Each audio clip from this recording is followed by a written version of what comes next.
un doux soleil s'est levé sur le royaume d'Antasia. Préparez votre thé, café ou chocolat, car voici venue l'heure du réveil des enchanteurs.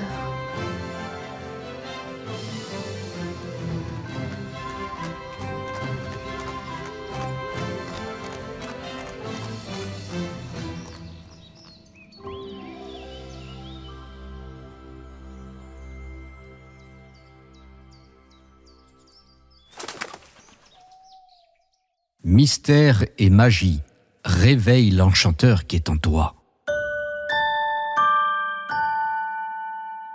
Et oui les amis, mystère et magie réveille l'enchanteur qui est au fond de toi. Coucou les enchanteurs, il est 10h01 et nous sommes donc le dimanche de juin, le premier dimanche du mois de juin et le dernier mois de la saison. Je vous rassure, il y aura une toute dernière émission le dimanche 7 juillet. Donc ne ratez pas cette émission, puisque c'est une émission très très spéciale.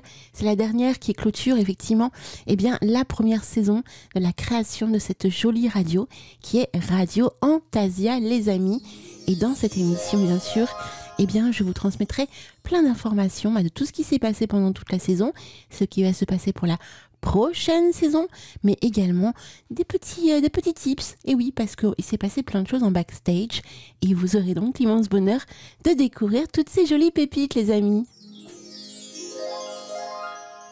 Et ce matin, on a du monde sur le chat, ça fait super plaisir, franchement. On a de plus en plus de monde sur le chat le dimanche, donc ça, c'est que du bonheur de vous avoir à nos côtés. Donc on va faire des coucous aux enchanteurs qui sont là. N'hésitez pas à venir nous rejoindre pour venir papoter avec tout le monde. Et donc, pour venir nous rejoindre, c'est très simple. Il suffit d'aller sur radioantasia.fr et dans l'onglet chat, vous mettez votre petit pseudo magique. Et comme par enchantement, vous êtes connecté avec les auditeurs de la radio. Et ce matin, sur le chat, nous avons donc Abyss. Hello Abyss. On a également Robert. Hello Robert. On a Roxane de Versailles également qui est là, mais ça fait trop plaisir, Pupus. Plein de gros bisous à toi. On a Draco également qui vient de se connecter. Coucou Draco. Il y a Sylvain également. Coucou mon petit Sylvain. Il y a Kadarn aussi. Il y a ma petite maman. Alors on lui fait plein de gros poutous à ma petite maman chérie. Alors ma petite maman s'appelle Bonjour à tout le monde. Voilà, donc elle s'est trompée de pseudo ce matin. Et surtout, on a eu François aussi également ce matin qui s'est connecté. Et il a partagé un joli message donc, que je vais vous lire. Il nous dit « Bonjour à tous, bonjour Alina. Je ne viens pas souvent sur le chat, mais j'écoute l'émission tous les dimanches matins quand je ne travaille pas. Je te suis depuis Radio Arcadie et Wicca Radio. Alors je pense que tu parles aussi de Witches Radio peut-être aussi. Parce que c'est vrai qu'à l'époque on avait Radio Arcadie et Wicca Radio. Et après on a eu Witches Radio. Et Marc, aujourd'hui j'ai pris le temps de faire un coucou à tout le monde. 1000 pensées magiques à toute l'équipe. Et en particulier à toi Lina, ne change rien. C'est adorable. Merci à toi mon très cher François. Et je me souviens de toi François effectivement à l'époque d'Arcadie notamment. Et François nous explique aussi qu'il a connu le fameux forum d'Alliance Magique. Et oui, Alliance Magique, et c'est pas rien, moi je vous le dis. On continue, il y a aussi Zélian qui est sur le chat. Hello Zélian, how are you? Fine. Il y a également Mimi Mireille qui est là, plein de gros poutous à toi ma petite Mimi chérie. Je crois que je n'ai oublié personne, il me semble avoir dit Althea aussi. Donc je t'embrasse fort Althea, si je t'ai oublié, je m'en excuse. Alors ce matin les amis, ça va être une matinée magnifique, comme à l'accoutumée. On va retrouver Mimi Mireille et sa chronique Retour vers le passé. Et ce matin, elle va nous parler de Napoléon. Attention Napoléon, ça y va, ça débarque.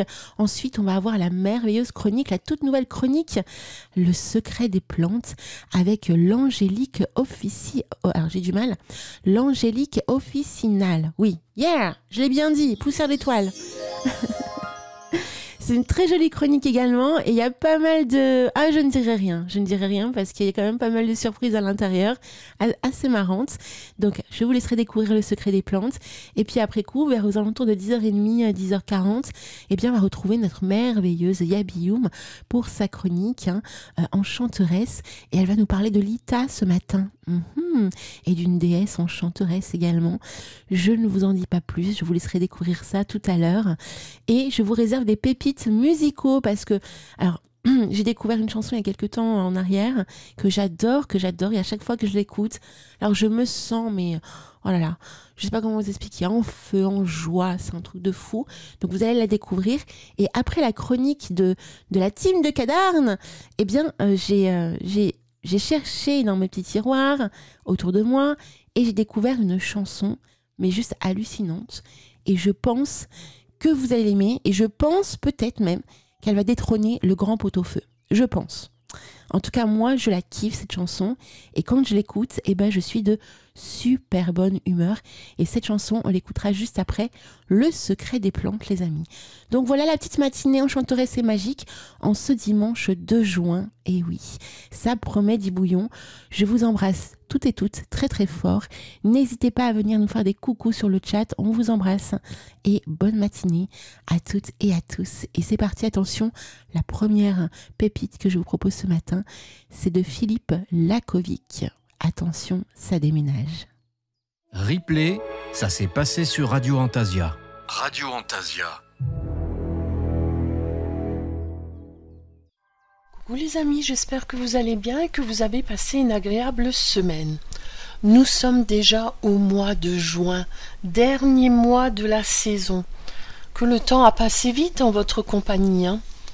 Et ce matin, pour ne pas changer, je vais continuer de vous parler d'un personnage historique et nous allons aborder un nouveau thème et le dernier thème de l'année, hein, qui est le destin des fils et des filles d'eux.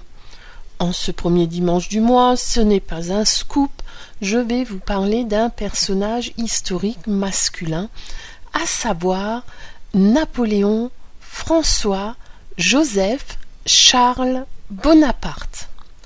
Avant de commencer, je vais vous faire mon petit laïus habituel en vous disant que les informations que je vais vous donner dans cet audio sont en lien avec ma recherche personnelle dans différents livres, visionnage de reportages, internet, cours selon les cas. Alors vous allez me dire, qui est ce Napoléon François Joseph Charles ? Beaucoup de prénoms, hein, pour une seule et même personne, vous me direz, hein. Eh bien, à mon sens, il fait partie des personnages oubliés de l'histoire. Ce beau jeune homme blond, je pense que beaucoup d'entre vous ne sauront peut-être pas de qui je parle, ou auront peut-être deviné à travers son nom, mais ne connaissent peut-être pas vraiment son histoire. En fait, il s'agit du fils de Napoléon Bonaparte qu'il a eu avec Marie-Louise. Alors l'accouchement de Marie-Louise fut long, des heures de douleur. Entre 3 et 5 heures du matin, l'impératrice réussit à s'endormir, elle reprend quelques forces, mais à 5 heures, les douleurs reprirent de plus belle. L'accoucheur est tout en panique, il cherche Napoléon, il le trouve dans son bain. Il lui explique la situation, il lui dit qu'il est l'un des plus malheureux hommes en lui expliquant que c'était un des accouchements les plus difficiles de sa carrière. Napoléon sortit de son bain, s'habilla à la hâte pour rejoindre sa femme, mais il explique à l'accoucheur, en fait, il lui rappelle ses compétences et qu'il a toute sa confiance en lui. Il lui a aussi dit que il était là, quoi, en fin de compte. Mais l'accoucheur lui expliqua qu'il y avait des risques aussi bien pour la mère que pour l'enfant. Sans hésiter, chose incroyable en ce temps-là, Napoléon dit « Il faut sauver la mère ». C'était vraiment quelque chose d'extraordinaire, quelque chose qui ne se disait pas, c'était vraiment à contre-courant de son temps. Il lui dit également qu'il devait se comporter avec sa femme comme s'il accouchait n'importe quelle autre femme, hein. Napoléon se rendit au chevet de l'impératrice et y voit sa détresse. Il resta auprès d'elle jusqu'à l'accouchement. l'enfant vit le jour le 20 mars 1811 à Paris, Pour informer le public de la venue de cet enfant, on tira des coups de canon, comme il était de coutume, et on tira 100 coups de canon parce que c'était un garçon. Donc tout le peuple de Paris, tous les Parisiens, savaient que un fils était né. Il aura les prénoms de Napoléon, François, Joseph, Charles, mais il sera surnommé plus tard l'Aiglon. À sa naissance, il reçoit le titre de roi de Rome. L'Aiglon se verra obligé de quitter la France à la chute de l'Empire. Il ira en Autriche chez son grand-père maternel, et il y vivra jusqu'à l'âge de 21 ans. Il vivra donc à la cour d'Autriche sous le nom de duc de Reichstadt. Il aura une éducation normale, celle qu'ont eue tous les princes de Habsbourg. Mais, point important pour lui, sans germanisation à outrance. Par contre, il fait l'objet d'une grande surveillance. Cette surveillance va l'empêcher d'avoir une vie d'enfant normale. Il fut reconnu par la Chambre des 100 jours sous le nom de Napoléon II. Les Alliés ne sont pas d'accord et son règne ne durera que 2 semaines. Il sera remplacé par Louis XVIII. En 1830, le maréchal Marmont, en exil à Vienne, lui raconta la gloire de son père. L'Aiglon, de santé fragile, il était atteint de tuberculose, décédera 2 ans plus tard, le 22 juillet 1832, au château de Schönbrunn. Il fut enterré en Allemagne. En 1940, Hitler envahit la France, comme vous le savez, et il eut une idée. Il décida de rendre les cendres de l'Aiglon à la France. Pour ce faire, elles seront déposées aux Invalides aux côtés de celles de son père. Le régime de Vichy, et notamment le maréchal Pétain, refuse d'assister à cette cérémonie. La cérémonie se déroulera de nuit, du 14 au 15 décembre 1940, dans une atmosphère vraiment chargée, une atmosphère de conspiration. Les témoins de l'époque nous révéleront vraiment cette atmosphère particulière. Le cercueil entra aux Invalides, devant quelques rares témoins, un général, un amiral, en fait, que des personnes de l'armée, notamment des Allemands. Il y avait un journaliste présent, un journaliste du journal Le Petit Parisien, et le 15 décembre, il relatera dans ce journal le déroulé de la cérémonie. Pour ça qu'on a des références, des choses pour en parler.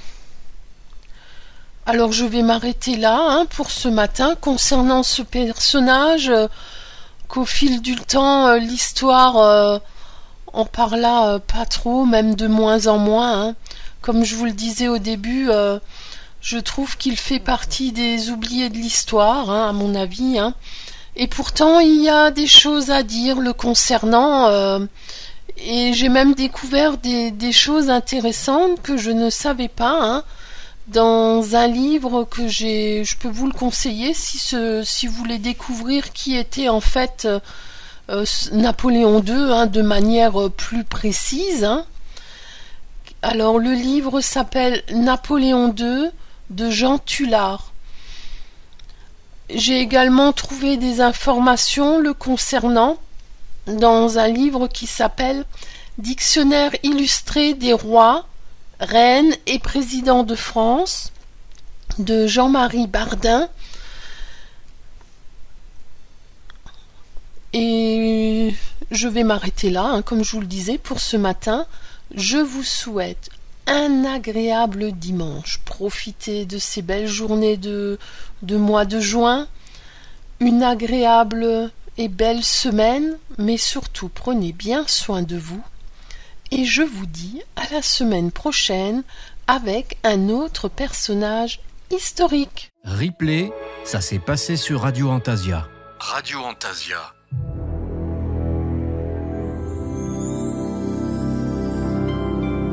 Le secret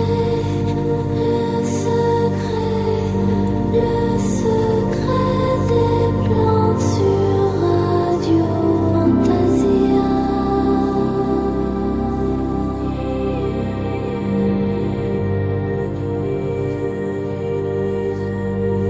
Aujourd'hui, dans le secret des plantes, l'angélique officinale.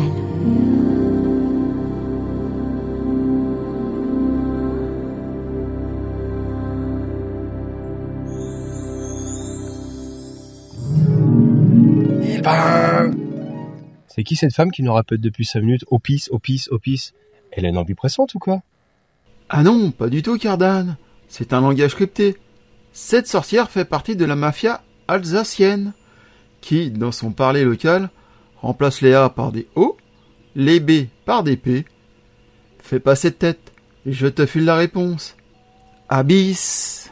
Oh, c'est pas si dur que ça finalement l'alsacien. Et dire qu'il y en a sur Antasia, ils en font tout un pataquès de cette langue. Allez, on va établir le dialogue. Bonjour, Hopis. Bah donc, vous êtes bêtite, bébrise.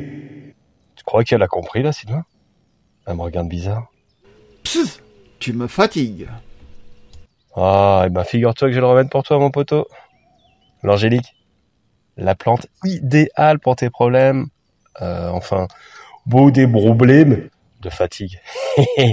Merci qui? Merci moi. Merci Cadarne. Aussi appelé archange angélique, angélique sylvestre, herbe aux anges, herbe à la fièvre. Cette plante odorante est utilisée au fil des siècles pour faciliter la digestion, aromatiser les vins, les liqueurs, l'alcool, et fabriquer des bonbons. Allez, on se lance. Habitat. Originaire d'Europe du Nord, l'angélique est une plante biannuelle médicinale à la réputée divine. À la Renaissance, les médecins la surnommèrent herbe du Saint-Esprit, en hommage à ses grandes et spirituelles propriétés. Utilisée à travers les siècles pour soigner de nombreux maux, elle est aujourd'hui prisée pour abaisser les troubles digestifs, stimuler l'appétit et atténuer la fatigue. Elle prospère le long des rives des zones humides, nichée parmi les hautes herbes et les abords des fossés. Sa présence naturelle s'étend principalement dans les contrées nordiques de l'Europe, vers l'Est et localement en Europe centrale, ainsi qu'en Islande, au Groenland, en Sibérie et dans l'Himalaya. Préférant les climats froids, elle s'épanouit dans les forêts boréales et les étendues de toundra. Cultivée depuis longtemps dans d'autres régions d'Europe, elle s'acclimate également dans les environnements humides. En France, l'angélique ne pousse pas à l'état sauvage, mais on peut la cultiver. On raconte que ce sont les Vikings qui l'introduisirent en Europe, utilisant cette plante comme monnaie d'échange lors de leur commerce. Propriété médicale. La plante est utilisable dans son entièreté. La racine d'angélique est, elle, réputée pour combattre la perte d'appétit et l'anorexie mentale. En interne, elle aide à lutter contre la fatigue générale, l'anémie, l'acidité gastrique. Pour cela, une infusion avec 40 g de racines ou de semences par litre d'eau est à prendre à raison d'une tasse après chaque repas. Et pour lutter contre la fatigue générale, et on ne vise personne, hein Sylvain? Vous pouvez prendre un vin d'angélique, constitué de 60 g de racines coupées, de 8 g de cannelle fine et de 2 litres de vin rouge, que vous laisserez infuser à froid pendant 4 jours, dans un bocal hermétiquement fermé. Filtrez le tout, puis prenez une cuillère à soupe matin, midi et soir. En usage externe, l'angélique s'utilise dans le traitement des infections buccales. Pour cela, elle s'utilise sous forme de compresse et de gargarisme de teinture en mer dissoute à hauteur d'une cuillère à soupe dans un verre d'eau bouillante. L'herbe à la fièvre a servi durant les grands fléaux du Moyen-Âge à combattre la peste et les poisons. Elle neutralisait aussi les morsures des chiens enragés et autres bestioles venimeuses. Quant aux graines de l'angélique, elles étaient employées comme insecticides et on dit qu'elles pouvaient venir à bout de la gale. Mais pour ce faire, il fallait que la plante fût cueillie quand le soleil était en lion et que la lune s'apprêtait à former un aspect bénéfique. Belle dernière anecdote en lien avec la magie, n'est-ce pas? Propriété magique de l'angélique. Cette plante est particulièrement puissante dans les rituels de protection et de purification. Suspendue en bouquet aux solives de la maison ou utilisée en fumigation lors de cérémonies d'exorcisme, cette plante chasse sans peine même les diables les plus endurcis. Une fois adulte, la plante est utilisée dans des encens de protection ou d'exorcisme. Vous pouvez également vous frotter de l'angélique pour renvoyer les malédictions et sortilèges effectués contre vous et ainsi vous assurer une bonne santé. Pour les rituels d'invocation des anges, il faut brûler de la poudre d'angélique comme un encens. La racine, quant à elle, frottée dans vos mains, pourrait vous donner de la chance au jeu. Je me permets quand même une petite aparté pour vous rappeler que les jeux d'argent et de hasard peuvent être dangereux puisqu'ils entraînent des pertes d'argent, des conflits familiaux et évidemment de l'addiction. Soyez prudents tout de même. Voilà. Certains soufflent sur les dés, d'autres roulent un peu de l'angélique dans les mains avant de lancer leurs dés. C'est gentil et on en reste là. Il ne faut pas tomber dans ce genre de dépendance. Petite parenthèse faite, je continue ma chronique. L'agronome français Olivier de Serres, qui a vécu au XVIe siècle et dont on célébrait le 400e anniversaire de sa mort en 2019, avait défini l'angélique dans son œuvre qui s'appelle Théâtre d'agriculture et ménage des champs comme guérissant les morsures de serpents et de chiens enragés, faisant cracher les humeurs superflues, nettoyant l'estomac. L'eau, en étant distillée, sert aux choses subdites et à tenir les personnes joyeusement. Bon, de fait, test scientifique à l'appui, l'angélique stimule les sécrétions gastriques et pancréatiques, ce qui favoriserait la digestion et réduirait également l'acidité gastrique. On dit aussi que l'angélique porte ce nom par sa vertu qu'elle a contre les venins. Nous vous proposons maintenant un petit rituel comme il est de coutume.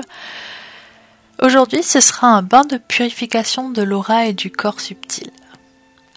On affirme que son origine remonte à l'Atlantide, où l'on s'en servait pour nettoyer l'aura et assurer le bon fonctionnement de tous les corps subtils. Voici donc une recette de bain rituel qui, en plus de purifier l'aura et le corps subtil, facilite les visions des vies antérieures. Ce dont vous avez besoin. Petit 1. Quelques morceaux de racines d'angélique. Petit 2. Une chandelle rose. Petit 3. De l'encens d'aubépine ou de chèvrefeuille. Allumez une chandelle rose et faites brûler de l'encens d'aubépine ou de chèvrefeuille, en plaçant les morceaux de racines d'angélique dans la baignoire et en faisant couler un bain très chaud. Détendez-vous dans ce bain pendant une trentaine de minutes en méditant sur l'harmonie et l'équilibre. Puis récitez 3 fois l'incantation suivante. J'en appelle à toi, grand prince de la lumière. Écoute ma prière, archange Gabriel. Toi qui es le gardien des rêves des hommes, fais ressentir ta prière et accorde-moi des rêves prophétiques qui m'enseigneront la façon de vivre en harmonie avec tout le monde qui m'entoure. Que mon esprit et mon corps ne fassent qu'un. Ainsi soit-il. Ensuite, allez vous coucher après ce bain.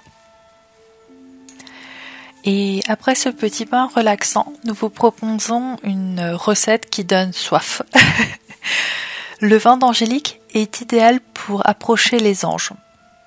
Enfin, ça c'est ce qu'on dit. Mais entre nous, on pense que c'est surtout une raison de trinquer. En tout cas, pour le vin d'angélique, rien de plus simple. Laissez macérer une quinzaine de jours dans un litre de bon vin blanc, 50 à 60 grammes de la plante.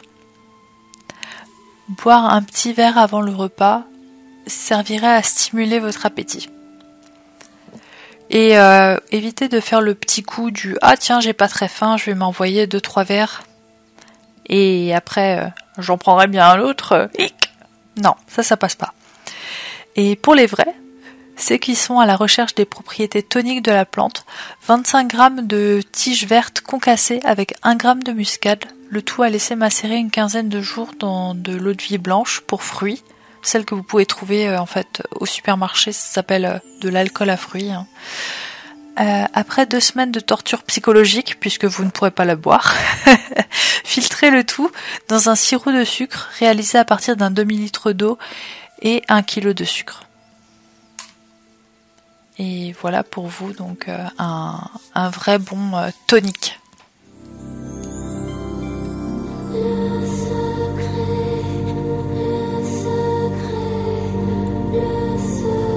des plantes sur Radio Fantasia. Légende et pas que. Enfin, il y a de ça, il y a un peu de tout, c'est un petit peu la rubrique fourre-tout. Le nom angélique vient du terme latin angelica, qui lui-même dérive du grec angelos, signifiant messager. La légende dit qu'un ange fit don de l'herbe à la fièvre, ça c'est l'autre nom de l'angélique, à un moine, et lui en révéla en même temps les inestimables vertus, médicinales, protectrices, magiques. Comme chacun sait, les anges sont tout particulièrement protecteurs des enfants. Portée autour du cou, cette plante, à son tour, protège puissamment ces derniers contre les maléfices et les mauvais sorts. Autre version angélique. L'archange Raphaël offrit la racine d'angélique à Charlemagne, empereur d'Occident, pour guérir son armée ravagée par la peste. Par la suite, au cours de la Renaissance, Paracelse, célèbre médecin, utilisa de la poudre d'angélique pour endiguer les épidémies dévastatrices de peste de 1510. Au Moyen-Âge, cette plante était réputée pour chasser les mauvais esprits, mais ce n'est qu'en 1602, lors de l'épidémie de peste de Niort, qu'elle acquiert une autorité particulière. Pour se protéger de la contagion, les gens mâchaient ses feuilles et portaient des colliers de ses graines autour du cou. Bien que l'efficacité de cette méthode puisse être remise en question, cette plante reste un puissant répulsif contre les puces.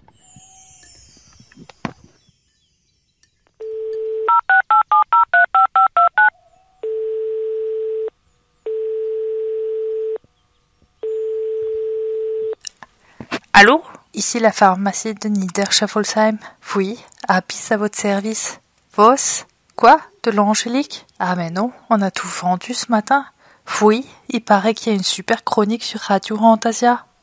Bon, les auditeurs ont tout dévalisé, hein. Vous savez comment c'est. Mais vous pouvez aller chez nos confrères et consoeurs à la pharmacie de Souffle-Weyersheim. Ils ont peut-être encore du stock. Hein ? Hop là, Mordsgoed, bonne journée, adieu, hein. Le secret des plantes sur Radio Fantasia.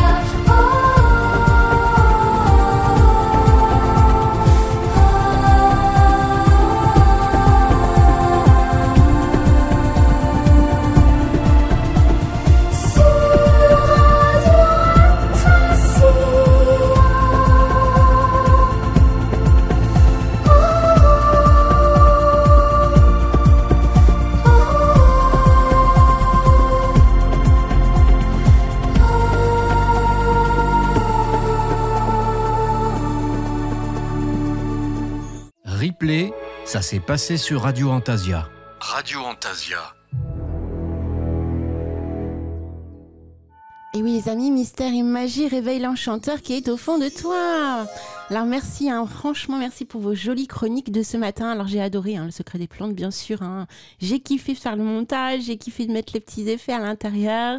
Voilà, et puis je me suis dit tiens, ça parle de l'Alsace, mais je vais leur faire une surprise. Et donc j'ai cherché plein de chansons alsaciennes et je suis tombée sur le groupe Les Bredelers,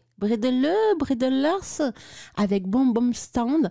Voilà, donc a priori Abis connaissait, donc je suis contente si ça vous a plu les amis. Alors, avant que l'on ne fasse passer notre merveilleuse Yabinium, mais n'importe quoi, hein, vous vous rendez compte, mais ce matin, mais je suis à l'ouest. Avant qu'on fasse passer notre merveilleuse Yabinium, je voulais vous parler également d'Amulus.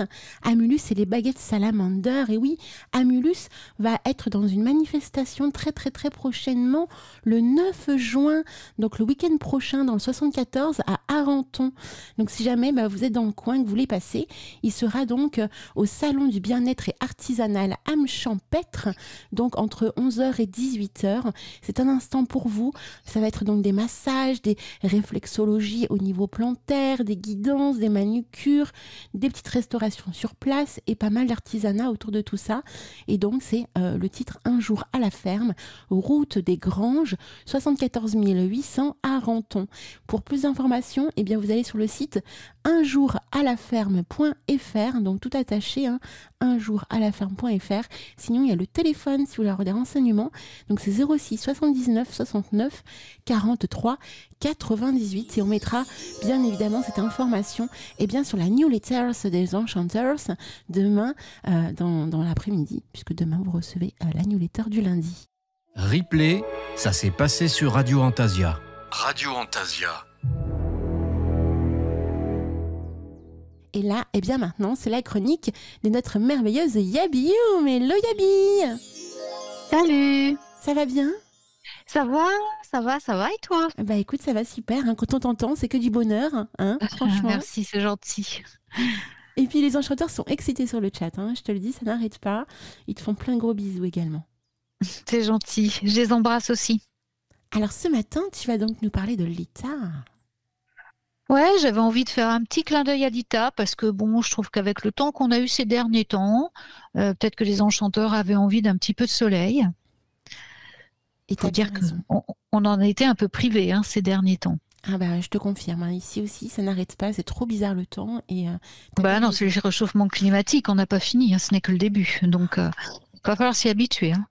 Mais voilà, après, ça fait du bien donc d'anticiper. Je me suis dit, puis d'aller à l'avant du soleil.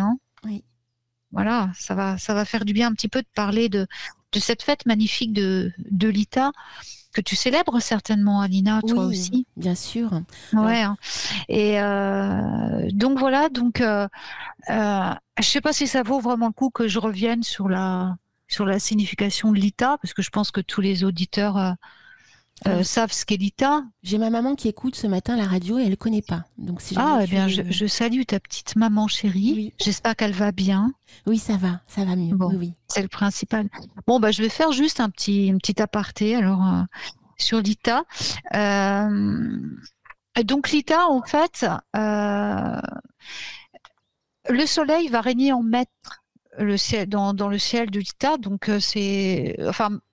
maintenant on le célèbre le 21 juin ou le 22, tout dépend quand tombe le solstice. C'est le solstice d'été en fait, donc c'est pas une fête vraiment fixe.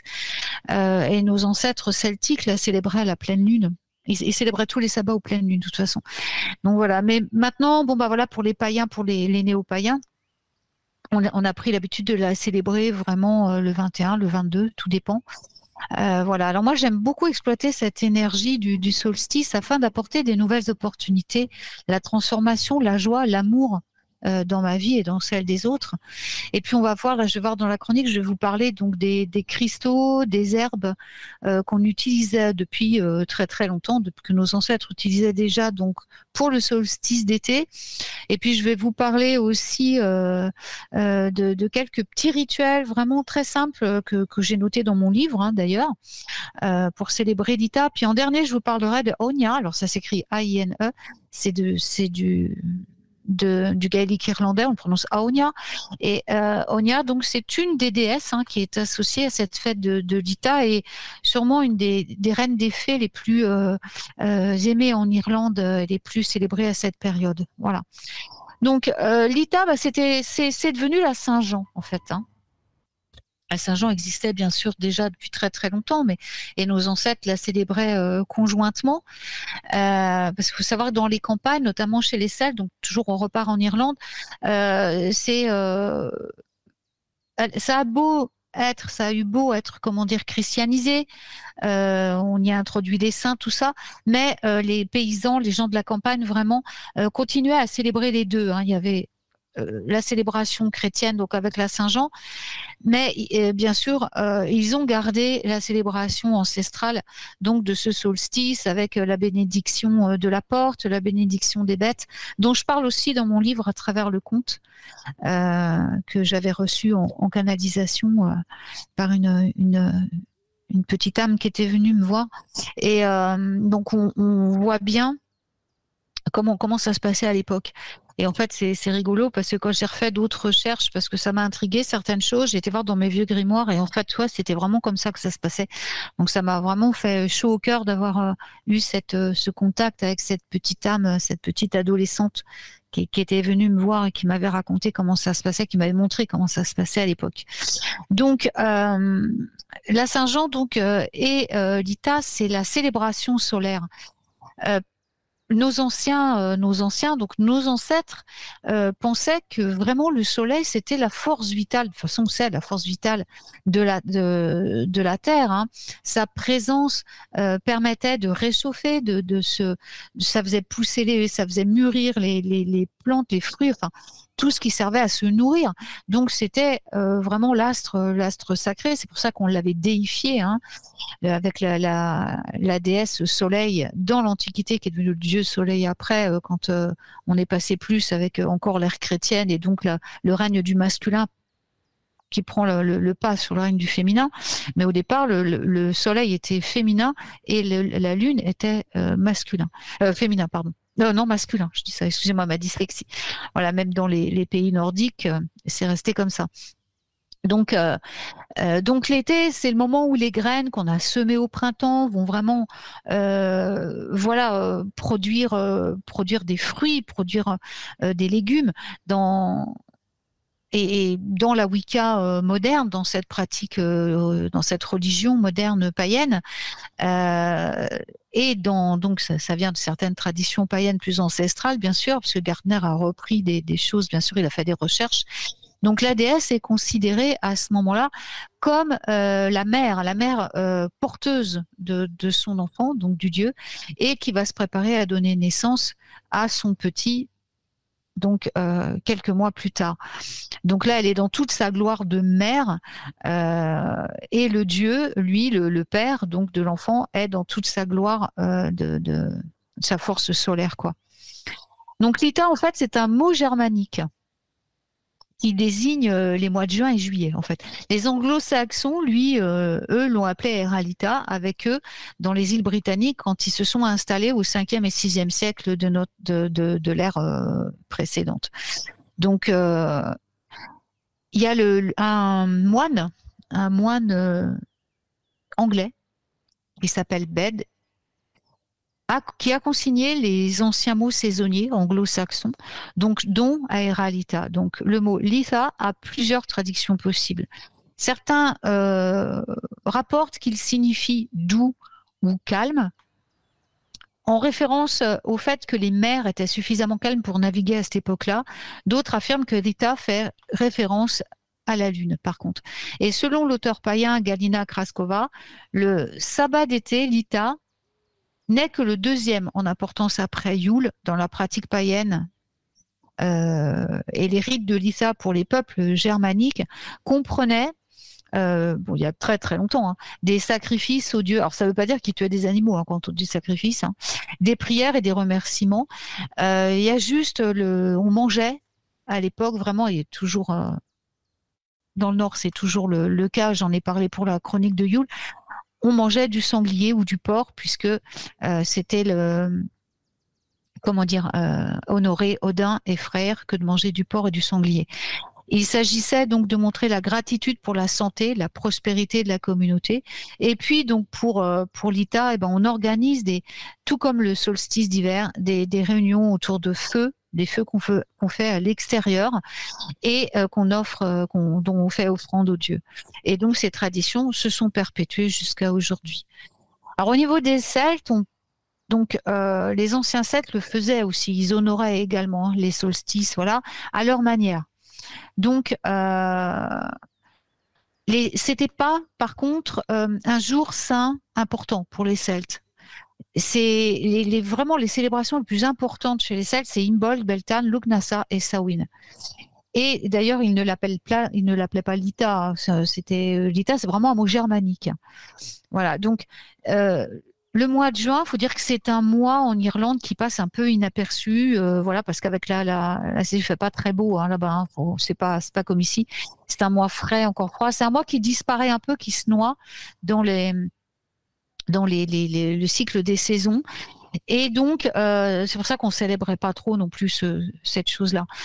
La saison des semailles venait de s'achever, les réserves d'hiver des populations étaient pratiquement épuisées en juin. Donc il est logique de célébrer le soleil d'une manière ou d'une autre afin d'apaiser les dieux solaires, d'espérer des récoltes abondantes au cours de la prochaine saison des moissons. Le soleil était vraiment quelque chose de très important. Et les Celtes pensaient que la saison estivale appartenait davantage aux hommes et que la saison hivernale appartenait davantage aux femmes. Donc l'été commençait à l'époque en Beltane et se terminait à Samhain. D'ailleurs, Samhain veut dire la fin de l'été. Et c'est à ce moment-là que l'hiver commençait et que la partie féminine de l'année débutait. Et donc les druides modernes appellent le solstice d'été Alban Effin, qui signifie la lumière de l'été. Alors, pourquoi Lita est aussi parfois appelée la Saint-Jean? Eh bien, c'est un problème de terminologie. Voilà. Il y a au moins 3 noms pour cette fête parce qu'on a un mélange d'anciennes traditions culturelles et de périodes au niveau du temps, quoi. Donc, on a vu Lita, à la base, c'est germanique et on trouve Midsummer qui s'agit, donc c'est vraiment technique comme mot, ça veut vraiment dire le milieu de l'été. Alors que techniquement, c'est là que débute la saison d'été, qu'on a placé la saison d'été après. Mais à l'époque, c'était pas le cas du tout. Donc pour les gens d'aujourd'hui, le solstice marque le début de la saison estivale, mais il y a des siècles, et comme mentionné avant, comme je l'ai dit avant, Beltane, c'était vraiment le premier jour de l'été, et ça correspondait aux saisons d'un point de vue astronomique. Par conséquent, le milieu d'été correspondait au moment où le soleil était à son apogée, ce qui est très logique, créant ainsi le jour le plus long de l'année. Donc, quand les gens disaient la mi-été, donc rappelez-vous que les dates, les mois, les calendriers et la façon dont on voit l'année ont changé, bien sûr, considérablement au fil des années. Donc, on ne sait pas comment vraiment les ancêtres honoraient le solstice d'été parce qu'il n'y a pas de document. Tout a été détruit par les chrétiens. Avec l'avènement quand la voie, y compris les véritables documents chrétiens, d'ailleurs, qui appartenaient donc vraiment les véritables documents. Tout ça, ça a été brûlé par tous ceux qui étaient les évêques, les papes, tout ça de l'époque ont ordonné que tout soit brûlé. Donc effectivement, il n'y a plus du tout de traces véritables. Tout ce qu'on rapporte, ça a été du bouche à oreille ancestral pour des gens comme nous qui avons la chance d'avoir des ancêtres celtiques et qui l'ont consigné dans des documents qu'on a familiaux, je veux dire, mais autrement. Et puis par des cultures comme ça se passe dans les anciennes pratiques sorcières de Grande-Bretagne, où les grimoires sont restés. Et là, on a des traces. Mais de toute façon, tout ce qui était celte, tout comme ce qui était nordique, était principalement traduit vocalement.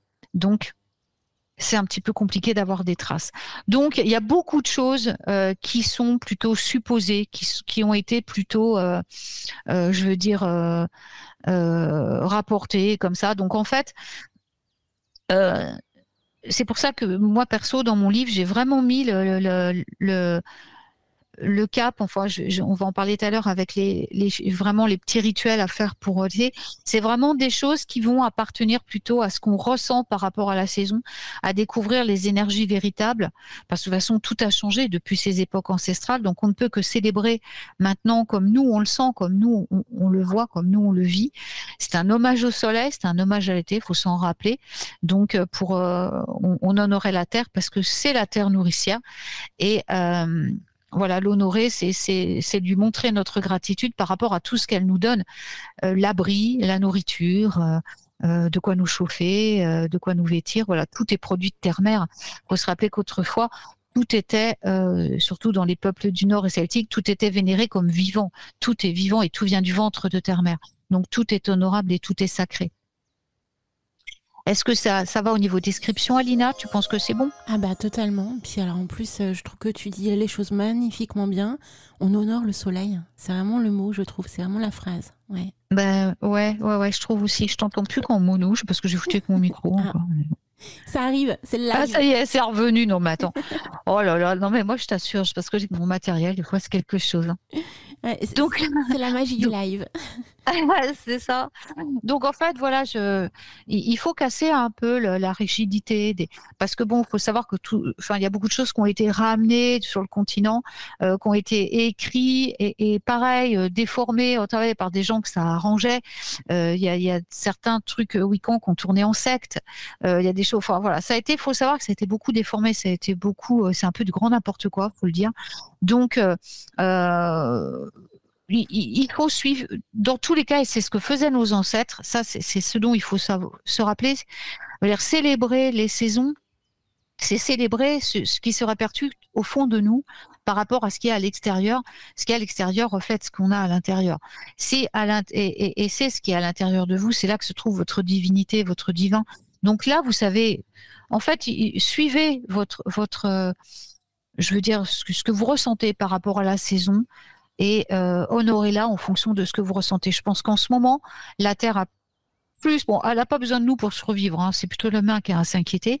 Elle survivra de toute façon. Mais ce qu'il y a, c'est que là, on a plutôt justement besoin de se reconnecter profondément pour pouvoir s'acclimater à ces grands changements climatiques qui sont en train de se passer. Là, ça va à toute vitesse. Donc en fait, c'est à nous de nous adapter. Donc on doit vraiment, c'est pour ça que c'est important de faire comme nos ancêtres faisaient. C'est-à-dire de pas suivre forcément des dogmes ou des choses qui ont été écrites par des gens qui en fait en fin de compte ne savaient même pas ce qu'ils écrivaient puisqu'il n'y avait pas de traces de ce qui se passait autrefois. Donc ont plus ou moins inventé les choses. Il faut simplement faire ce que nos ancêtres faisaient, c'est-à-dire le vivre avec nos tripes, ressentir ce que la Terre a à nous dire en ce moment par rapport à ce qui se passe. Et si on veut assurer notre survie, celle de nos enfants et celle de nos descendants, il est important de maintenant ressentir en nous ces changements. Et c'était à ça que servaient les sabbats. C'était vraiment pour que l'humain puisse ressentir de quelle manière il pouvait survivre. Il faut savoir qu'à l'époque, il n'y avait pas tout ce qu'il y a maintenant. Et les gens devaient leur survivance à Terre-Mère uniquement. Et c'est en suivant ce que Terre-Mère leur disait et leur communiquait qu'ils arrivaient à savoir quand planter les choses. Il est bien évident que là, on voit, par exemple, avec cette année, que les semailles telles qu'elles ont été faites vont rien donner, quoi. Il n'y a eu que de la pluie, il n'y a pas eu de soleil. Ça veut dire que tout ce qui a été planté va pourrir et ne va pas rien donner. Donc c'est à l'homme de s'adapter maintenant à ce changement, pas à la Terre. Et c'est en ressentant profondément ce qui se passe dans les saisons, dans l'air du temps, dans ce qui se passe en ce moment climatiquement parlant et astronomiquement parlant, que on va pouvoir s'adapter à ces changements. C'est-à-dire peut-être décaler l'époque des semailles, décaler l'époque des récoltes, comme l'ont fait nos ancêtres au fur et à mesure. Tout est décalé, donc il va falloir comme eux se caler sur ça. Et c'est à ça que peuvent servir les sabbats. Et je pense que c'est aussi à notre rôle en tant que chanteurs, magiciens, sorciers, sorcières, vu que nous sommes censés ressentir tout ça, si nous sommes relativement ouverts, et donc non pas à lire dans des livres, mais à être dehors et à ressentir notre vrai boulot, quoi, faire notre vrai boulot, de le transmettre aux gens et de pouvoir les aider justement à eux aussi à se caler à ces nouvelles énergies. Alors il y a aussi des choses qui peuvent nous y aider, c'est nous y aider à travers les cristaux qui viennent du ventre de la terre, qui ont leur chemin aussi à faire, leur parcours de vie à faire. Le cristal est vivant, on peut le voir si vous avez des cristaux chez vous, vous allez voir qu'ils changent. Si vous avez un cristal depuis très longtemps chez vous et que vous l'observez, que vous l'écoutez, que vous lui parlez, que voilà, bien qu'il s'en foute de ce que vous lui dites, parce que de toute façon, il vibre pas à la même fréquence que nous, mais c'est juste pour la vibration d'amour. Du coup, ça, il va la ressentir. Mais c'est ça qui est important dans la relation avec les cristaux, et pas de les charger, ni pas de les nettoyer, parce qu'ils s'en foutent, ils savent très bien le faire. Figurez-vous qu'ils étaient là, que vous n'étiez même pas prêt à vous incarner. Imaginez les siècles d'existence qu'a un cristal. Il n'attend pas après un humain pour le charger ou pour le nettoyer, hein. Il sait très bien le faire tout seul, hein. Et puis en plus, ça risque de perturber leur chemin de vie. C'est comme si vous, il y a un géant qui arrivait, qui dit tiens, un humain, je vais en faire quelque chose, tiens, je vais l'utiliser. Pof, il vous prend, il vous met sous la lune pendant une nuit, il vous trempe dans un bain de machin pendant la journée complète, et puis là, il vous dit maintenant, tu vas faire ce que je te demande. Bah non. Ça marche pas comme ça. Bah, avec les cristaux, ça marche pas comme ça non plus. Ça, il faut le savoir. Eux sont là. Ils nous transmettent leur sagesse, ils nous transmettent leur savoir, mais on leur doit le respect. On doit respecter leur chemin de vie. Moi, je n'ai jamais, perso, mes cristaux, je les laisse vivre. Ils font leur vie, je les écoute, je les regarde. Quand je vois qu'il est fatigué d'être avec moi, je le rends à sa mère. Donc je l'enterre parce qu'il vient du ventre de la terre. Donc je l'enterre, je le rends à sa maman. Et elle saura très bien s'en occuper.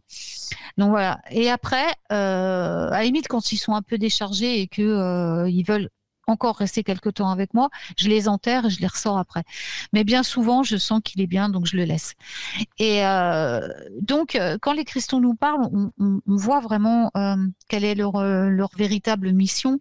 Ils sont là aussi, ce sont nos frères et sœurs du peuple des pierres, donc ils vibrent pas à la même vitesse que nous, ils ne respirent pas à la même vitesse que nous, ils ne vieillissent pas à la même vitesse que nous, ils seront encore là bien après que vous soyez décédés, que vos petits-enfants soient décédés, vos arrière-petits-enfants soient décédés.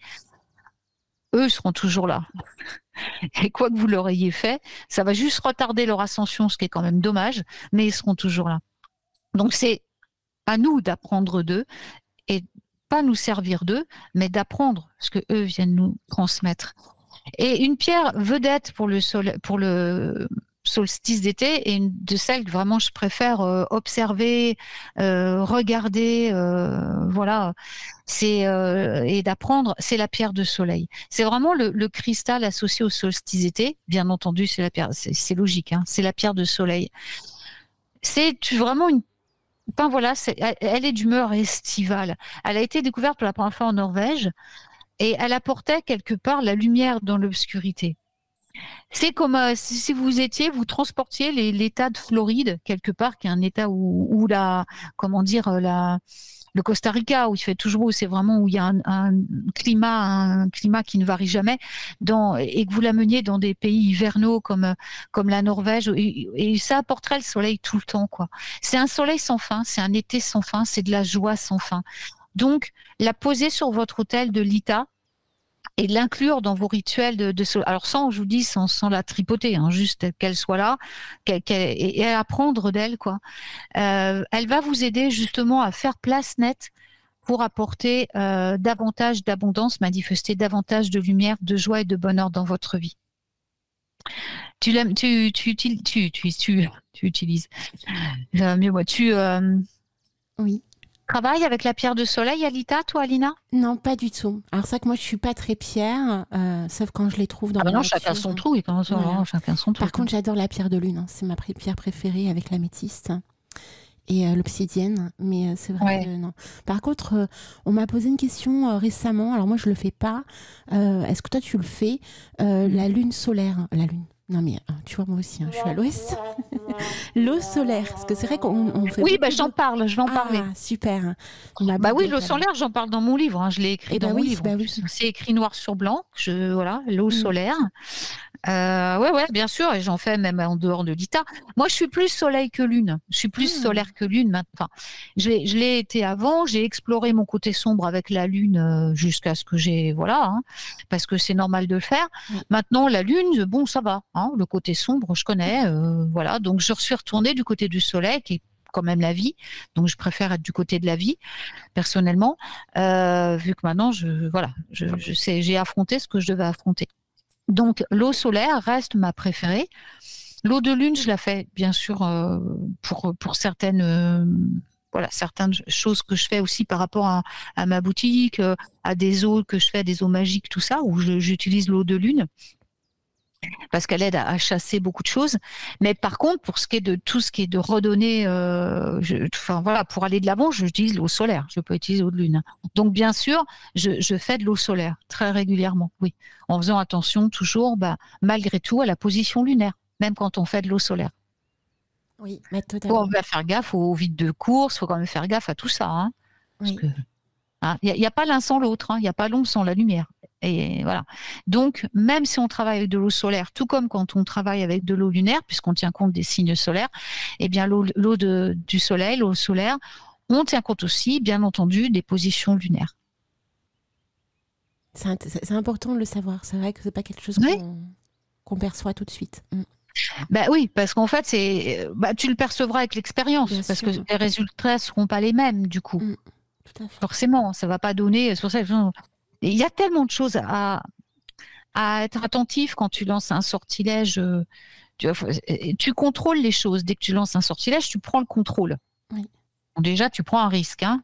Bon, voilà, faut le savoir. Donc, tant qu'à faire après prendre un risque, autant faire en sorte que tout soit vraiment pris en compte pour limiter un maximum que ce qui va te revenir sur la tronche, parce que tu en prendras sur la tronche de toute façon, puisque tu manipules les énergies contre. Hein, voilà, c'est toi qui prends les commandes. Donc, et les autres risquent d'en prendre aussi par ricochet. Donc, tu dois absolument bien peser tout ce que tu fais, puisque automatiquement, tu prends une responsabilité par rapport aux autres, par rapport à toi, par rapport à l'univers, par rapport à tout, puisque tu changes le cours des choses. Donc, et t'en revient la responsabilité. Donc, il faut faire très attention, forcément. Et effectivement, il faut tenir compte de tous ces paramètres, quoi. Alors, il y a la pyrite aussi que j'aime bien associer au solstice d'été, parce qu'elle honore, vraiment, je trouve qu'elle rayonne comme un soleil aussi. Et j'aime beaucoup travailler avec, parce qu'en fait, quand je dis travailler, c'est pas péjoratif, quand je dis, moi, je les laisse vivre. Mais elle est très connectée à Lour et à Aonia, donc justement à Lug, comme on dit dans le dieu Lug, et je vais essayer de prononcer la française, N, donc Onia, la déesse Onia. Ensuite, il y a la citrine, hein, qui est très solaire aussi, hein. On travaille vraiment avec des pierres qui ont la chaleur solaire en elles, qui sont le reflet du soleil. Donc la citrine, hein, je pense que tout le monde la connaît, hein, elle nous motive, elle stimule la vitalité physique, elle nous donne confiance en nous. Et dans les relations aussi, elle dégage aussi des ondes estivales. Il y en a qui vont la vraie citrine, elle est vraiment transparente, elle est jaune très très pâle. Après, quand elle est plus orange foncé ou ambrée, c'est de l'améthyste qui a été chauffée et ça s'appelle de l'amétrite. Donc, elle a un peu moins de puissance quand même que la citrine. Donc, je vous conseille quand même de trouver de la vraie citrine pour ressentir vraiment la force du soleil, sa joie. La vraie citrine, ça fonctionne mieux. Puis, il y a la calcite orange aussi. En fait, toutes les pierres jaunes orangées, hein, quelque part, vont nous rappeler la force du soleil. L'ambre, hein, bien sûr aussi. Donc, la calcite, j'aime bien parce qu'elle évoque vraiment tout ce qui est positif dans la saison estivale. C'est une pierre qui nous emmène en vacances quelque part. C'est-à-dire que à la fois elle va nous emmener au loin, mais alors elle a un autre avantage, j'ai trouvé avec mon expérience, c'est qu'elle nous laisse en même temps concentrés sur le moment présent, sur le travail que l'on fait, et qui va lui nous permettre, en le faisant fructifier bien sûr, de pouvoir justement manifester nos rêves dans la réalité matérielle. Alors, sa couleur, en plus, c'est tellement joyeux, ce orange, ce jaune foncé orangé un peu. C'est vraiment joyeux et ça s'accorde bien avec cette ambiance de l'année. Alors, il y a une autre pierre qui n'est pas orange du tout cette fois, mais qui est vraiment adaptée pour cette saison, c'est l'agate mousse. Alors, j'adore l'agate mousse, j'aurais adoré l'agate mousse parce que quand on en regarde une, tu as l'impression de voir un paysage entier à l'intérieur. C'est vraiment le cristal du jardin, du jardinier. On l'appelle la pierre du jardinier. C'est pas pour rien. Et alors, elle nous apprend énormément de choses sur les plantes. C'est quand on regarde quelque chose à travers cette pierre, on voit on arrive à comprendre vraiment ce que la nature veut nous dire. C'est vraiment un cristal aussi qui est vraiment très associé au royaume de la nature, donc aux esprits élémentaux. Elle vibre assez fort au niveau de la fréquence et elle est assez proche de la fréquence vibratoire de certains élémentaux. Donc, notamment ceux de la Terre, les élémentaux de Terre. Donc, elle nous apprend énormément et nous aide justement à percevoir leur message et leur enseignement à propos de travailler avec terre-mère, quoi, au niveau jardinage et même si c'est de l'agrément, hein, pour des fleurs, pas forcément les légumes, mais pour les fleurs et puis tout ça, quoi. Puis aussi le jaspe rouge, qui est une pierre qui est vraiment associée à cette période. C'est une pierre très protectrice et surtout pour nous, pour les magiciens, les sorciers et sorcières, elle nous protège énormément. Elle rétablit beaucoup l'équilibre. Donc c'est pour ça qu'elle nous protège, parce que quand on est équilibré et en paix, la protection, il n'y a pas besoin d'en mettre une extérieure, on est protégé automatiquement. Donc elle va s'accorder, vu que c'est une pierre d'équilibrage, elle s'accorde à cette époque d'équilibre de l'année, tout comme elle s'accorde à Yule. Et donc il y a des énergies énormes d'ancrage.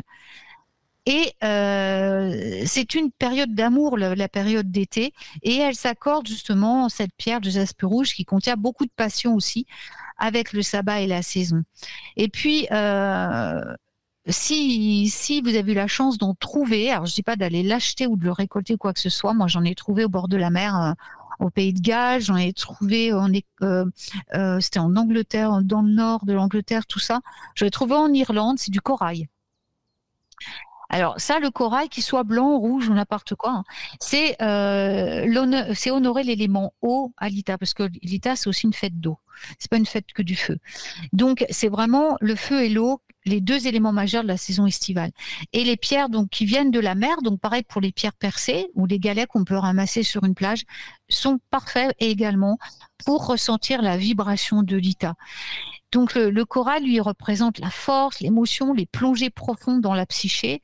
Il représente l'immortalité, la sagesse de la mer. Et la mer porte toute la sagesse de l'univers. On le voit à travers les baleines, hein, qui sont les grandes détentrices des mémoires de la Terre.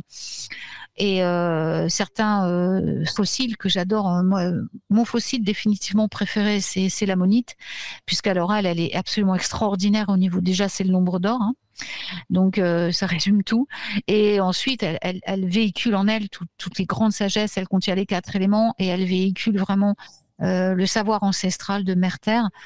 Et c'est vraiment une pierre associée au soleil. C'est pas une pierre, c'est un fossile associé au soleil et qui est vraiment extraordinaire au niveau du savoir et de la sagesse qu'il véhicule.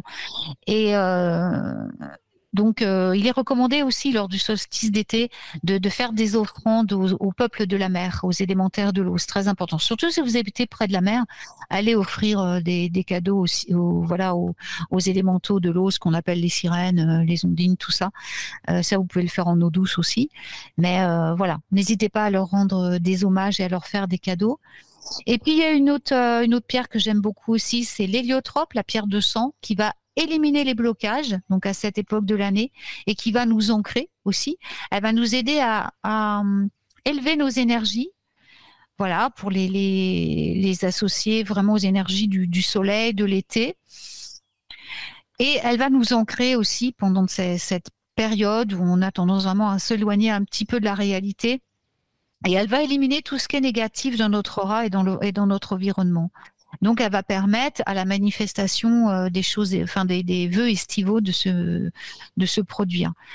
Et puis, il y a la topaze qui est extraordinaire, hein, qui apporte l'amour inconditionnel, qui est vraiment une pierre fabuleuse. Et je terminerai par l'amazonite, que j'adore. Et ça, pour travailler avec les élémentaux pendant le solstice d'été, c'est vraiment génial, l'amazonite.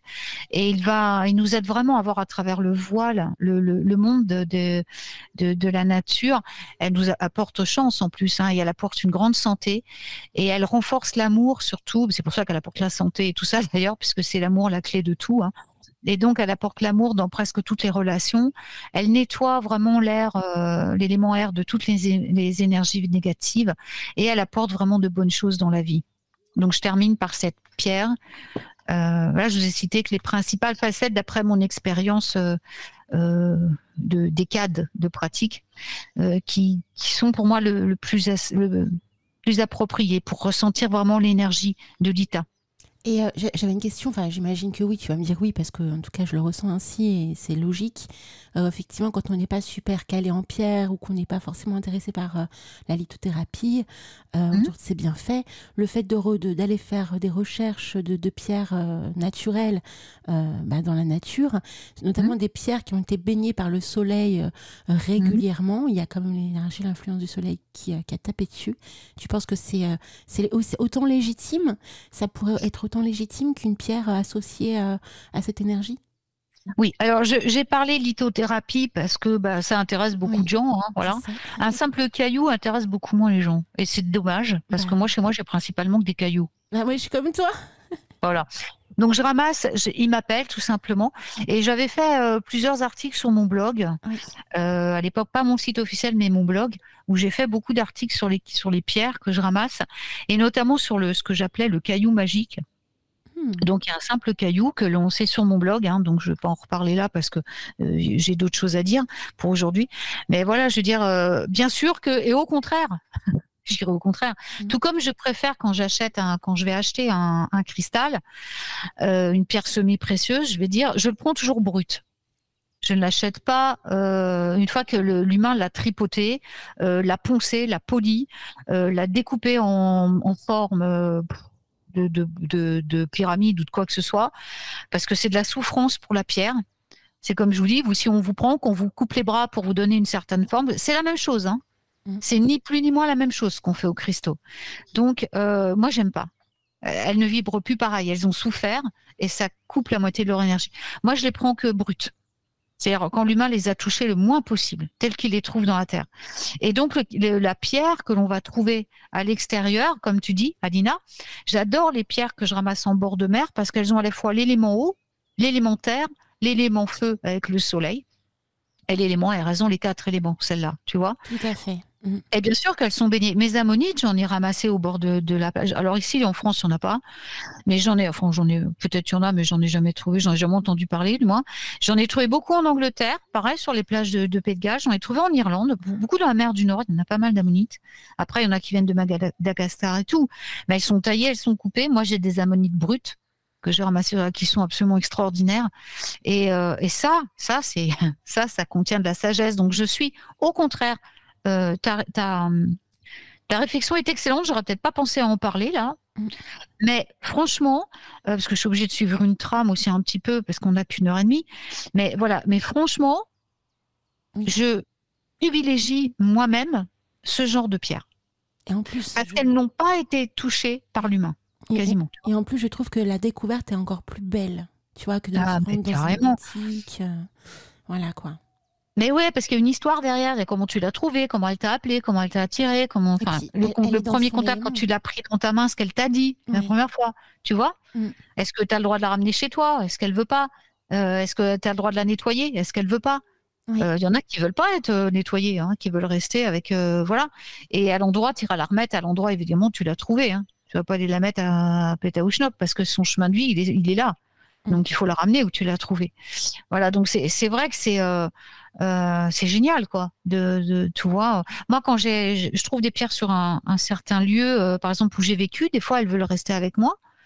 Et je leur apporte des choses, elles m'apportent des choses. Puis après, quand je vais déménager ou quoi que ce soit, je vais les remettre là où je les ai trouvées. On a passé un petit peu de temps ensemble. Je les ai pas perturbés, c'est-à-dire je les ai pas traficotés, chargés de sortilèges et tout, parce que j'ai pas envie, parce que ça va les perturber dans leur chemin de vie, dans leur ascension. Mais j'ai été les reporter après, là où je les avais trouvées. Il faut respecter, elles sont vivantes, hein. Elles sont vivantes. Il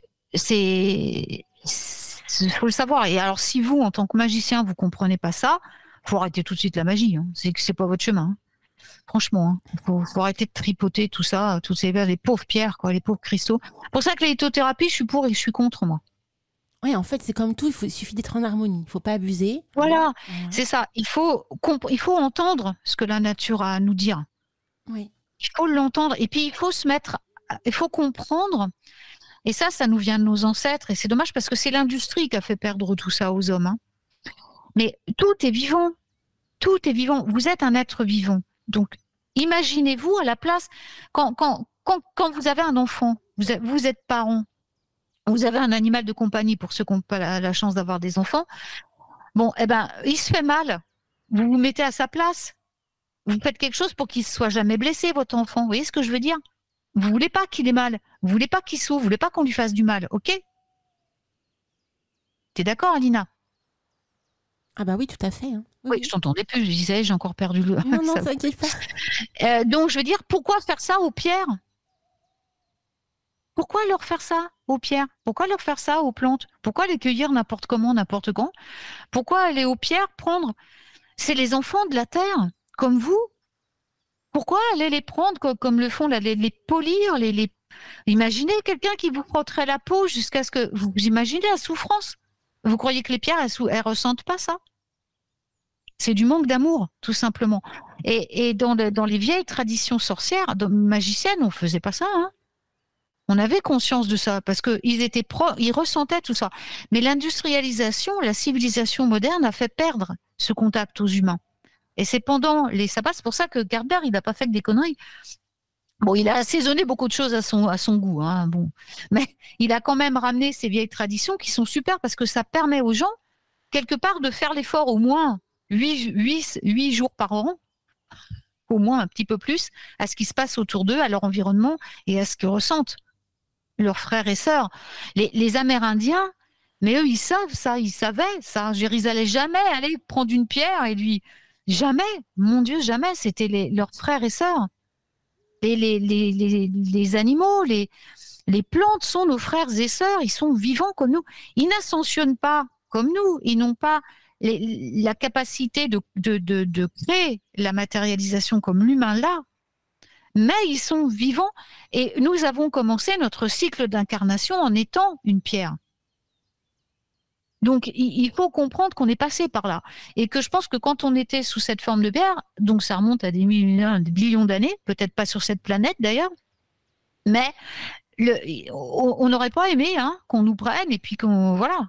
Même si elles ne respirent pas à la même vitesse que nous, même si leur cœur ne bat pas à la même vitesse que nous, même si elles n'ont pas la même conscience que nous, elles sont vivantes. Ce sont vos frères et sœurs, alors respectez-les, quoi. Arrêtez de faire n'importe quoi avec. Demandez-leur ce qu'elles veulent vraiment de vous. Pourquoi elles vous ont appelé à ce moment-là? Qu'est-ce qu'elles attendaient de vous? Vous êtes tous des dieux, des déesses en puissance, puisque vous avez cette conscience divine en vous. Vous pouvez leur apporter la lumière divine. Et c'est ce qu'elles recherchent pour ascensionner plus vite. Pas que vous les martyrisiez, mais que vous leur donniez l'amour inconditionnel que l'humain est censé posséder à l'intérieur de lui. Ça vient pas de l'extérieur, l'amour, ça vient de l'intérieur. C'est ça qu'elles attendent de vous, c'est que vous les aidiez à ascensionner, pas que vous les martyrisiez à votre plein gré pour avoir des trucs pour vous. Ça n'a rien à voir. Elles ont pas été créées pour ça. Et vous non plus. C'est un message hyper important, ce que tu nous dis ce matin, Yabi. Vraiment. Bah non, mais c'est la logique. Enfin, c'est la logique. C'est de l'expérience. Je veux dire, c'est ce que nos ancêtres nous envoyaient. C'est ce que les peuples nomades nous disent tout le temps. Moi, j'ai des origines nomades. Et ça, je veux dire, c'est les peuples qui vivent avec la terre. Je veux dire, qui dépendent de la terre. Imaginez les peuples nordiques du Nord. Imaginez les Touaregs dans le désert. Ils survivent comment? Vous, je vous laisse une nuit dans le désert. Comme ça. Même une nuit, une journée. Allez-y, vous amuser. À passer une nuit dans le désert sans rien, comme le font les nomades là-bas. Sans rien. Hein. Amusez-vous. Entre les insectes, entre les machins, vous tiendrez pas, hein, je vous le dis. Eux, ils tiennent pourquoi? Parce qu'ils respectent même le moindre grain de sable est respecté. C'est un être vivant. Ils savent ça. Et c'est ça qui les maintient en vie. Et ils sont pas moins malheureux que vous. Hein. Bien au contraire. Et les nomades du Nord, c'est autre chose. Vous croyez qu'avec ce froid qui fait là-bas, la nuit qui est présente 9 mois sur 10, sur 12, vous croyez qu'ils survivraient s'ils n'étaient pas... C'est les enfants du soleil. Hein. Ils s'appellent comme ça, hein, les peuples du Nord nomades, ce sont les enfants du soleil. Pourquoi ils s'appellent comme ça, à votre avis? Ils n'ont confiance qu'en ce qu'il y a autour d'eux. Ils n'ont que la terre pour survivre. Donc, ils connaissent tout ça. Un Sahami, il va pas aller chercher une pierre et la foutre pour faire un sortilège. Hein. Non, ça marche pas comme ça, en vérité, la vie. Hein. Moi, on y touche, me sais. Hein. Voilà. Il faut passer par tout ça pour comprendre justement qu'on n'en a plus besoin après. Il faut... Voilà, l'humain, il expérimente. Mais à savoir que tout est vivant. Et ça...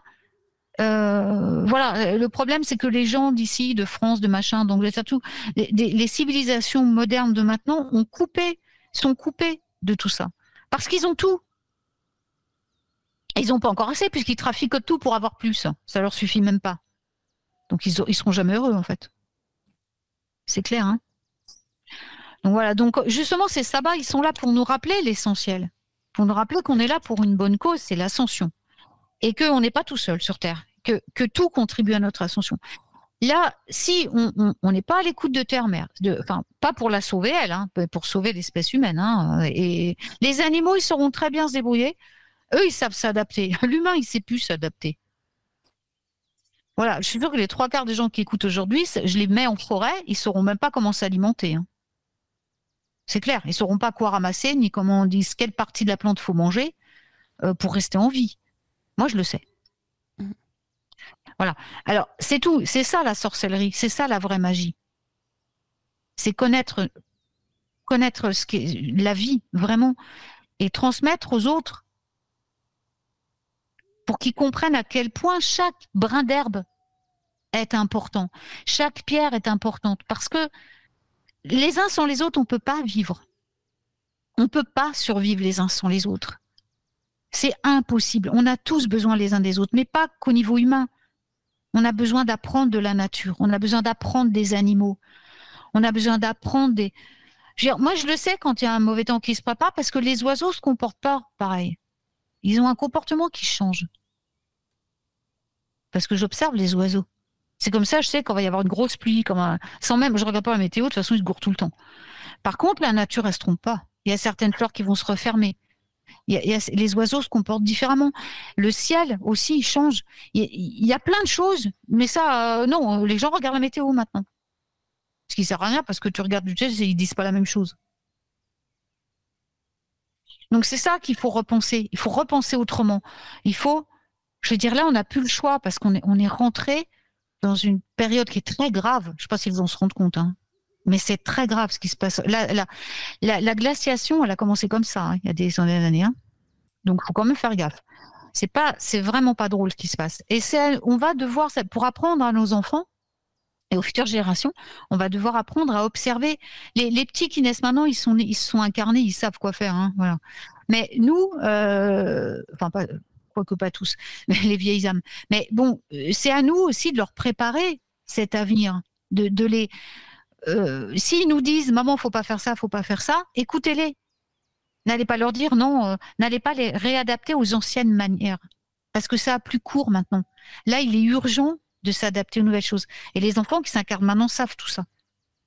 Donc, faut pas les contrarier. Il faut écouter vos enfants. Et parce qu'ils savent. Eux, ils savent. Parce que d'ailleurs, maintenant, les enfants maintenant restent tout le temps connectés au guide. Il n'y a plus de stoppage comme il y avait nous. Mais ils sont connectés tout le temps parce qu'ils sont là justement pour aider cette évolution humaine qui se passe là, puisqu'on a changé d'air. Donc voilà. Mais je veux dire par là, justement, retrouvez votre âme d'enfant. Remettez-vous comme quand vous étiez gamin que vous ramassiez une pierre et au lieu d'aller là, voilà, avec dire oh j'ai lu ça dans un livre, il faut faire ça pour que ça fasse. Non, l'enfant qu'est-ce qu'il va faire, hein, Lina, comme tu fais quand tu trouves ta pierre dans la forêt ou ailleurs, il va la prendre. Tu vois ce que je veux dire? Ah ouais, c'est clair. Il va la chérir, il va lui parler, il va voilà et là tout va bien se passer. J'avais lu, alors tu me dis hein, si c'est réel ou pas. Après, attends, je sais pas tout non plus. Hein. On sait jamais, mais écoute, j'avais lu ça et j'ai trouvé ça assez logique que pour se nourrir, en fait, trouver de la nourriture en forêt, dans la nature, il suffisait de regarder en fait ce que mangeaient les animaux, tout simplement, les plantes. Non, parce qu'ils n'ont pas le même système digestif que nous, donc absolument pas. Non, mais pour s'assurer en fait que c'est pas forcément, tu vois, mauvais, non, du tout. Oui, pour ça, mais ça dépend parce que tu as des herbes. Moi, par exemple, je vois la chaussette quand elle se purge. Ouais. Des fois, elle mange des herbes. Moi, si je les mange, je te garantis que ça va pas bien se passer. Hein. Ah. Ils n'ont pas le même système digestif que nous pour tous. Ils n'ont pas les mêmes trucs immunitaires. Alors oui, ça marcherait si tu es dans la forêt, si tu es né dans la forêt. Oui. Si tu as donc le système qui est né dans cet environnement. Parce que il faut savoir, c'est pareil que quand tu nais à un endroit, ton corps, il est formaté, parce que c'est ça la grande intelligence divine. Quelqu'un qui est né en Afrique et quelqu'un qui est né... Pourquoi les alimentations, elles sont pas pareilles d'un pays à un autre? C'est pas pour rien. Hein. Toi, si tu vas en Afrique et que tu manges des piments comme ils en mangent, ton estomac va être détruit.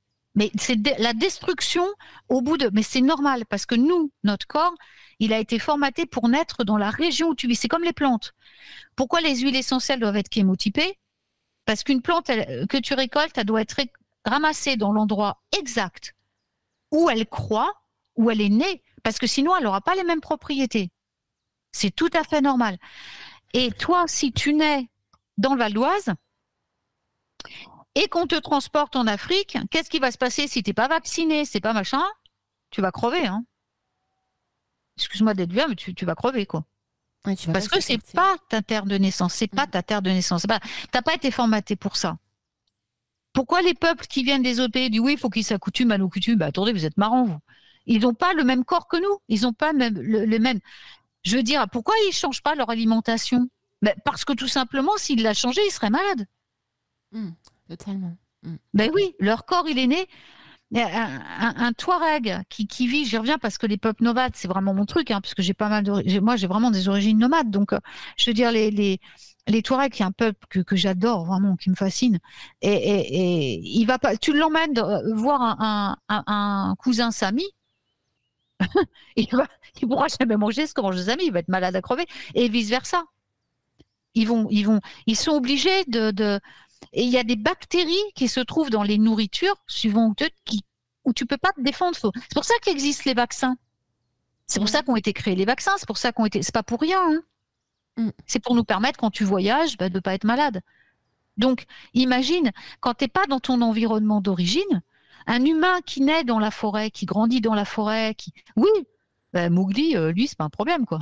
Il a été élevé par des loups, voilà. Depuis tout petit, le corps a développé les défenses immunitaires. Il s'est adapté à l'environnement. Mais toi, si tu vas passer une semaine en forêt et que tu manges juste comme mangent les animaux, essaye, hein. En plus, il faut savoir que les urines des animaux peuvent être mortelles pour l'humain. Donc, si tu manges des herbes où les renards ont été faits, en plus, il y a des tas tu peux même attraper des parasites, hein. Donc, je veux dire, voilà, et tu le vois pas aussi, le renard, il a fait pipi. C'est vrai. Voilà. Donc, faut aller dans des coins où tu sais qu'il y a des plantes qui repoussent ces animaux-là. Eh oui, ça se passe, c'est pas si simple que ça, hein. Mais c'est vrai que par rapport à ce que tu vois dans les bouquins et la réalité, c'est vraiment, oh là là, mais deux mondes, quoi. Deux mondes de malades. C'est dingue. Il faut faire attention, il faut être prudent. Oui, parce que les livres, oui, mais il faut savoir qu'il y a beaucoup de livres qui ont été écrits par des gens qui n'ont pas l'expérience, quoi. C'est ça, hein, ils récupèrent. Qui ont juste répété ce qu'on leur a dit ou mais qui n'ont pas expérimenté. Moi, avec mon copain Willy, il va peut-être écouter d'ailleurs, mais William, je me rappelle quand on était ensemble à l'époque, où c'est vraiment un gars qui vit au contact de la nature, c'est un mec génial. Et lui, si on peut apprendre de quelqu'un, c'est vraiment lui, quoi. Il a tout goûté, lui, tout ce qui traîne. Mais je vous rappelle, on faisait des expériences, quoi. On goûtait des amanites tumouches, on goûtait des anamites, pas la phalloïde, hein, bien sûr, faut pas être débile non plus. Mais du ghee, on a mangé du ghee, on a bu du ghee, on a fait pour voir ce que ça faisait. Alors, infime, hein, les quantités, puis on augmentait jusqu'à temps que, on va dire non, là, on n'est pas bien, on arrête, quoi. Mais c'est comme ça que t'apprends. C'est malheureux à dire, mais autant le ghee peut te tuer aussi, qu'il peut être très, très bénéfique si tu fais des insomnies, par exemple, ou si tu as besoin de te calmer, de t'apaiser pour certaines choses. Et la manite tumouche, c'est pareil. Il y a des chamans du Nord, c'est ce qu'ils utilisent, hein. Donc, voilà. Après, faut savoir comment la ramasser, comment la conserver, la préparer, hein, il y a plusieurs façons de la consommer aussi. Et si tu sais pas tout ça, mais c'est par l'expérimentation. Lui, il a testé, quoi. Il l'a fait tremper dans l'alcool, ou alors il l'a fait sécher, voilà. Et on a testé tout ça, voilà, pour voir ce que ça faisait. C'est comme ça que tu apprends. Tu prends des risques, mais c'est ça la vie. C'est pas marrant si tu prends pas de risques. Donc voilà, puis c'est ça la magie. C'est ça être sorcier. Tu crois que nos ancêtres, ils trouvaient comment les remèdes? Ils n'avaient pas de livre, hein. Ils testaient, hein. Exactement. Donc ça, c'était des vrais. Excuse-moi, mais ça, c'était des vrais. C'est pas les gens qui te lisent des livres là, puis qui sortent un truc, mais en fait, ils n'ont jamais expérimenté, quoi. À l'époque, ils n'avaient pas vraiment le choix. Il fallait expérimenter, hein, pour connaître. Oui, mais ils savaient soigner, eux. Voilà. Ils savaient soigner avec les bonnes herbes, les bonnes plantes, ils savaient où aller les cueillir pour qu'elles aient les bonnes propriétés, ils savaient comment les ramasser sans abîmer aucune des racines, sinon elles perdent ses vertus médicinales. Je veux dire, voilà, il y a des tas de choses à savoir. C'est un boulot de toute une vie, hein. C'est un boulot de toute une vie. C'est ça. Je te dis, moi, voilà, ça fait des dizaines d'années que je travaille là-dessus, donc.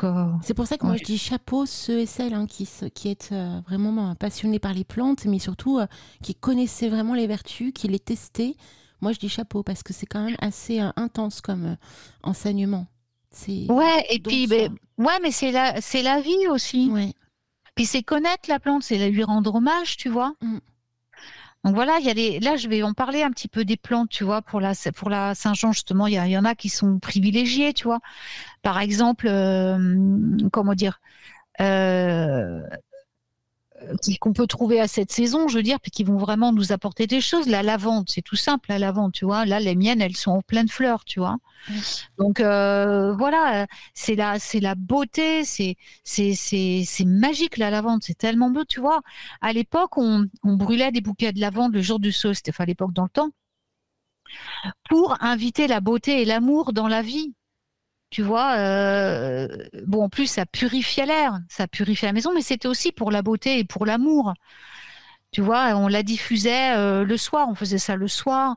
Et puis, si vous voulez mieux dormir, hein, voilà, la lavande, on le sait, elle vous aide. Hein. En aromathérapie, c'est bien connu, quoi.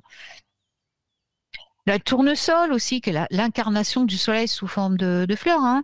Donc voilà, il y en avait dans le jardin de mes grands-parents parce que pour la célébration du solstice, voilà. Puis c'était chouette. Après, elle gardait les graines pour les oiseaux, elle en faisait des trucs, voilà, pour les.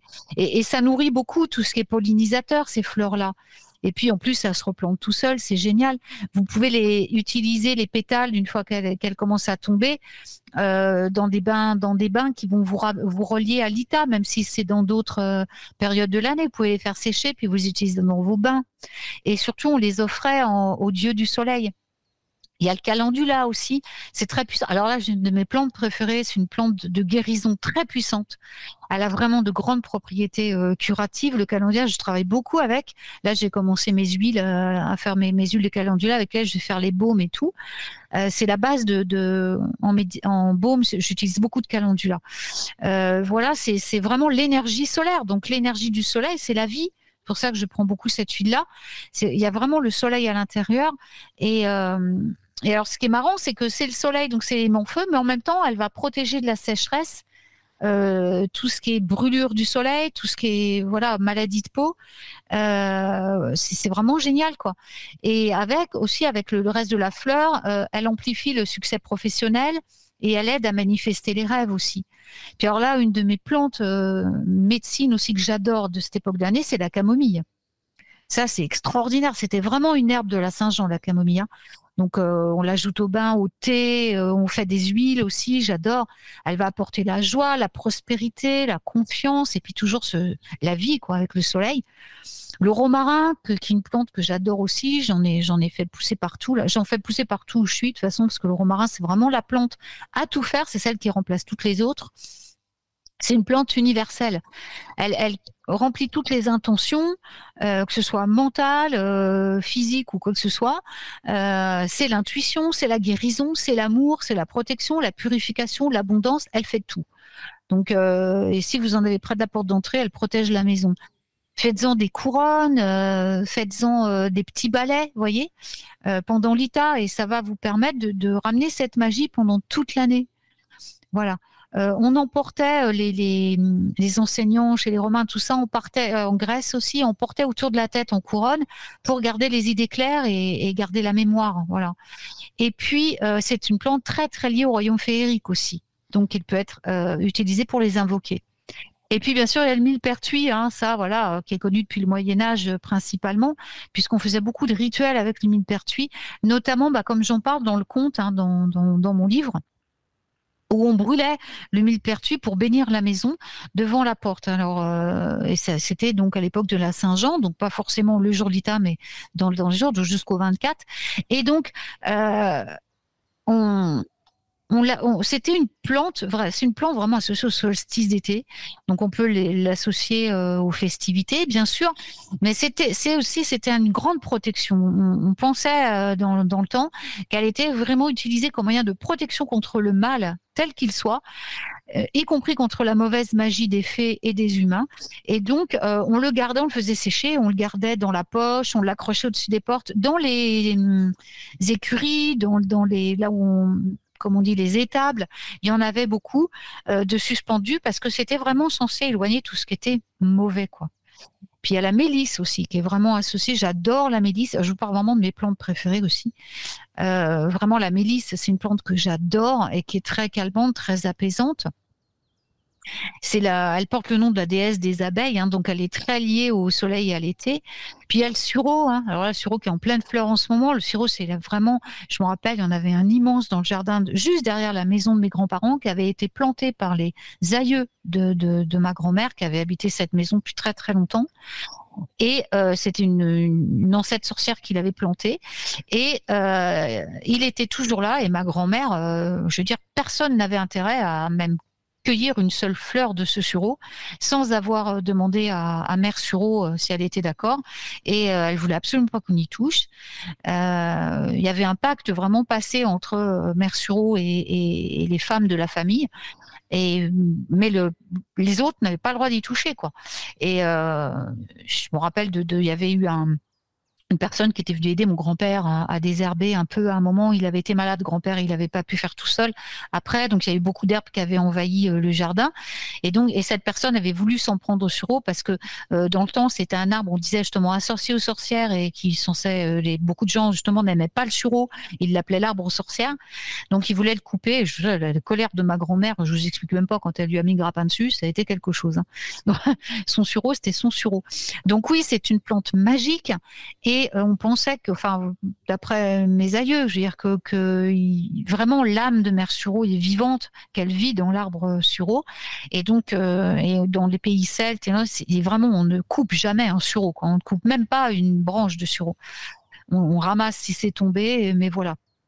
Et puis, bien sûr, il y a la magie du vin de sureau, du sirop de sureau, et voilà, qui calme la toux, qui a plein de vertus médicinales. Enfin, faut l'associer à d'autres herbes et d'autres plantes, mais c'est vraiment extraordinaire, quoi. Et puis il y a les roses, la rose, hein, qui est bien sûr la fleur la plus élevée en vibration qui peut pousser sur la terre. Et donc là, moi, je fabrique aussi mon eau de rose. En ce moment, je les distille. Il y en a énormément. Par contre, là, avec toute la pluie qui est tombée, elles sont magnifiques. Donc j'en ai cueilli plein. J'ai cueilli. J'ai pas cueilli. Je prends les pétales des fleurs quand elles sont fanées. En fait, avant qu'elles tombent, juste avant qu'elles tombent à terre, je les prends. Si la plante est d'accord, bien sûr. Et après, je les distille pour faire mon distillat de rose, enfin, de plantes en général, mais j'aime bien faire le distillat de rose et j'en profite pour en avoir toute l'année pour faire les eaux magiques, mes eaux de bénédiction, mes eaux, tout ça que je fais pour bénir les objets que je fabrique pour la boutique ou voilà, ou pour bénir d'autres choses. Donc, je fais à base toujours d'eau de rose puisque la rose est la plante qui a la fleur la plus haute vibration, qui est la plus lumineuse. Donc, rien qu'avec de l'eau de rose, vous purifiez toute votre maison. Il n'y a pas besoin d'aller chercher midi à 14h. C'est le plus efficace. Et puis, donc, c'est une belle offrande à faire qu'on pose sur l'autel avec des pétales, justement, qu'on a ramassés ou qui sont prêtes à tomber. Quand on voit que le cœur de la fleur est fatigué et qu'il a pris une teinte foncée, c'est que les pétales vont tomber. Là, on peut les prendre.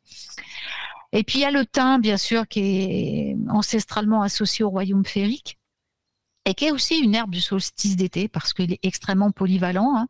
Donc en général, on l'attache avec le romarin, justement, et il protège les maisons, ou alors il purifie l'espace, ou voilà, on peut l'utiliser pour nettoyer la maison, pour apporter vraiment l'énergie solaire, quoi. Donc voilà. Donc là, je vais passer un petit peu vite fait donc aux diverses petites choses qu'on peut faire pour se connecter à cette saison d'Ita, à ce solstice. Et après, je parlerai donc de, si j'ai le temps, c'est vrai j'ai dérivé un peu sur d'autres choses, mais que je pense c'est vrai que ça a dérivé là-dessus, mais c'est jamais pour rien. C'était important de parler de plein d'autres choses, des pierres, tout ça, d'une manière beaucoup plus roots, hein, je dirais, beaucoup plus traditionnelle et pas comme tu dis, pas comme on trouve dans les livres, quoi, mais plutôt dans la réalité. Donc voilà, mais du coup, c'est pas grave si je parle pas d'Aonia, c'est pas très très grave, mais mais donc je vais vous parler simplement, donc comme je l'ai écrit dans mon livre, hein, en fait, ce qu'il y a de plus simple c'est vraiment d'aller dehors, de se connecter à l'énergie, mais l'énergie des 4 éléments. Donc ça veut dire aussi bouger, faire de l'exercice magique, comme par exemple des salutations au soleil, le jour de l'Issa, voilà, qui est le jour du soleil. Faire de l'exercice de manière magique, c'est-à-dire de le faire consciemment. Une danse sacrée, vous pouvez faire une danse sacrée le jour de l'Ita. Pour vous connecter avec l'élément air et l'élément feu, vous allez vous connecter à cette énergie vibrante, elle va pénétrer en vous et vous allez pouvoir entendre beaucoup de choses. Ensuite, c'est faire des recherches sur les herbes sauvages. Les herbes sauvages comestibles, justement, qui poussent dans votre région, hein, dans votre région. pas dans des pays qui sont trop loin de nous. On s'en fiche de ça. Et puis peut-être même se renseigner sur d'éventuels ateliers qui sont organisés, vous voyez, à cette époque de l'année, justement pour apprendre à accueillir les plantes sauvages, voilà, que ce soit en campagne ou en forêt, et puis apprendre à les intégrer à votre cuisine, ça c'est extraordinaire, quoi. C'est vraiment une bonne manière de se connecter à terre-mère, à la nature, en ingérant les plantes, vous allez apprendre leur médecine, hein. Et pour profiter toute l'année, c'est les conserver, donc soit les faire sécher, soit les mettre dans de l'huile d'olive si vous voulez ensuite en faire, les utiliser pour votre cuisine ultérieurement. Et vous pouvez même congeler l'huile d'olive avec les plantes dedans. Et puis le matin du solstice, donc avant le lever du soleil, eh bien on va aller ramasser les herbes médicinales, hein, comme le faisaient nos ancêtres. On va se lever avant le lever du soleil. Parce que c'est comme ça que ça se passe. Faut que les plantes soient encore, certaines plantes sont encore endormies, sont encore dans leur c'est le meilleur moment, c'est comme ça, ça se passe comme ça. Il y a certaines plantes qui doivent être cueillies avant le lever du soleil. Donc on y va, on prend la serpette, on y va, et puis humblement on demande à l'environnement, aux plantes qui sont qui sont d'accord pour nous servir pour notre médecine, on leur explique pourquoi on veut. Elles comprennent nos vibrations. Elles vont pas comprendre nos mots, hein, ça c'est sûr. Hein. Mais elles vont sentir les vibrations que l'on met dans les mots, puisque le mot a du pouvoir. Hein, j'en ai parlé une fois. Ce sont des vibrations. Donc elles vont ressentir la vibration et vous allez vous sentir attiré vers certaines plantes. Et c'est celles-ci que vous pourrez ramasser. Et l'idéal, c'est de replanter une graine dès que vous avez pris une plante, parce que normalement, pour qu'une plante certains disent qu'il faut couper que quelques feuilles d'une plante. Si vous coupez à feuille, vous coupez ce qu'on appelle dans le Nord, dans la magie du Nord, le onde, c'est-à-dire la force vitale. Une plante n'est efficace que si vous la prenez entière. Même si vous n'utilisez qu'une partie pour la médecine, les autres, vous allez les recycler dans autre chose. Mais il ne faut pas qu'une seule racine soit coupée, ni même un dixième d'une racine soit coupée pour que la plante soit efficace. Donc en fait, il faut faire très attention. Bien sûr, il faut délimiter le périmètre dans lequel pousse la plante. Donc c'est pas si facile que ça non plus. Et puis il faut lui donner offrande. Donc en général, c'est notre sang qu'on lui offre, ou sinon, on replante une graine. Voilà. Donc ensuite, vous allez bien sûr vous cueillez qu'une plante, vous en cueillez pas 150, et bien sûr vous engagez à la traiter avec respect, à offrir une autre vie, donc une autre vie en échange. Donc je dis planter une graine ou offrir votre propre sang en échange, la vie contre la vie. Et ensuite, vous allez la ramener chez vous et en la traitant avec respect, utiliser vraiment toutes ces parties, ne rien gaspiller. Et dans les plantes, tout peut être utilisé. Donc voilà. Ensuite, on profite des plus longues journées de cette longue journée d'été. Donc on va vraiment passer un maximum de temps dehors. Pour profiter, on va ressentir la terre, on va ressentir l'élément air, on va, quitte à bouger, s'il n'y a pas d'air palpable, s'il n'y a pas de vent, vous bougez pour ressentir l'air et lui demander de vous apprendre des choses. Vous allez ressentir la terre, vous allez marcher pieds nus, par exemple, pour ressentir la terre. Vous allez regarder, s'il fait beau, espérons, il y aura le soleil, hein, pour l'élément feu. Et puis l'élément eau, essayez de trouver, de le faire près d'un lac, une étendue d'eau, une rivière, s'il n'y en a pas, amenez simplement une coupe d'eau avec vous, et puis voilà quoi. Et puis, regardez le coucher du soleil aussi, c'est la plus longue journée, donc restez debout jusqu'au bout et regardez le coucher du soleil. Ensuite, on va en profiter en utilisant des produits frais pour notre cuisine, des produits qu'on va acheter chez les producteurs locaux. On va commencer à encourager les gens autour de nous qui essaient de s'en sortir, qui essaient de faire des bons produits. On ne parle pas des paysans qui pourrissent la terre, qui empoisonnent terre-mère et les gens qui mangent d'ailleurs derrière avec des produits chimiques, mais plutôt dénicher des petits producteurs locaux, des gens qui font du bio, déjà de plus en plus, hein, voilà, et ensuite devenir leurs clients fidèles, quoi. Il y en a de plus en plus autour de nous, il n'y a pas besoin de faire beaucoup de kilomètres maintenant pour trouver. Et puis on va commencer l'époque des confitures, des conserves, on peut les commencer ce jour-là par exemple. Et moi, je fabrique aussi, je commence la fabrication des essences de fleurs à cette époque de l'année et de certaines pierres, comme le silex, comme ça. Je fais des essences avec tout ça. Donc, ça commence à bien matcher parce que l'été, c'est normalement, il fait beau. Donc, je commence à faire mes élixirs à ce moment-là, les essences de fleurs de pierre et d'élixir. Voilà. Et puis, après, je vais commencer aussi à travailler à travailler assidûment avec les esprits de la nature, donc avec le potager ou avec les plantes que j'ai semées, c'est-à-dire à aller à la rencontre du peuple des royaumes féeriques, ce que l'humain appelle, enfin, des élémentaux, en passant par mes propres élémentaux pour communiquer. Et ensuite, voir ce qu'ils attendent de moi. Ce que moi, je peux faire en tant qu'humain pour les aider à croître et à se développer, tout ça, est ce que je peux faire pour mon environnement, bien sûr. Et puis, donc, je vais préparer mon eau de soleil aussi, l'eau du solstice. Cette fois, ce sera l'eau solaire, mais celle du solstice. Donc, voilà, il n'y a pas besoin qu'il fasse forcément grand soleil. C'est juste que là, elle aura l'énergie du solstice d'été. Donc là, je regarde bien évidemment quelles sont les phases de lune pour décaler de quelques heures, le laisser plus ou moins longtemps, le renlever, ou le remettre au cas où. Enfin bref, voilà. Et puis, on peut organiser des pique-niques, on peut faire des méditations, tout ça. Voilà, il y a plein de choses à faire, en fait. Du moment qu'on est très, très souvent dehors et très en contact avec Mère Nature. Voilà, pour les petits rituels la façon de se connecter au mieux, de ressentir au mieux Mère Nature. Il y en a plein d'autres. Après, c'est aux gens de trouver la façon qui leur convient le mieux. Alors, je me suis permise de partager sur le chat aux enchanteurs, donc je vais en parler là à l'antenne quelques secondes. Je ne sais pas si tu connais le site, donc Inventaire national du patrimoine naturel. En fait, c'est un site national qui répertorie toute la faune et la flore de France. C'est très intéressant. Ouais, et moi, je sais que j'avais tapé le nom de ma forêt, en fait, à côté de chez moi. Et j'ai retrouvé, en fin de compte, toutes les plantes, etc. Ordinaire, hein. Ah ouais, j'adore. Il y a vraiment tout. On nous dit même à quel moment les oiseaux passent, les migrations, tout ça. Donc, voilà, franchement, allez faire un tour. Donc, Inventaire national du patrimoine naturel. Vous allez découvrir plein de belles choses qui existent autour de vous. Franchement. Ouais. Voilà. C'est très important. Il faut connaître la région où on vit. Oui. Son histoire, quand on est un être magique, on fait des études sur le lieu où on vit, parce que c'est très important de savoir quels sont les oiseaux qui vivent, quelles sont les plantes qu'on peut trouver pour notre magie, quels sont les trucs, voilà.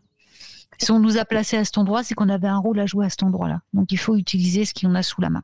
Se mettre à la place de nos ancêtres qui utilisaient ce qu'ils avaient sous la main. Alors c'est vrai que maintenant la technologie permet d'avoir plein de choses d'ailleurs. Mais bon, c'est jamais plus efficace qu'avec ce qu'on a dans notre coin. C'est clair. Donc je vais finir vite fait, parce qu'il est déjà moins 10, avec Onia. Oui.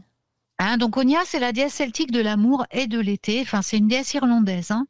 Voilà. C'est vraiment une déesse celte qui règne sur l'amour, la fertilité, l'été, mais aussi le mois divin, le soleil, l'abondance, l'agriculture. Et c'est aussi une déesse lunaire. Alors, son nom signifie éclat, joie, radiance, splendeur. C'est une déesse, donc comme on le voit, pleine d'énergie, de générosité, mais qui sait aussi faire régner la justice lorsque c'est nécessaire. Donc, elle a, bien sûr, comme tous les déités, un côté blanc, un côté noir.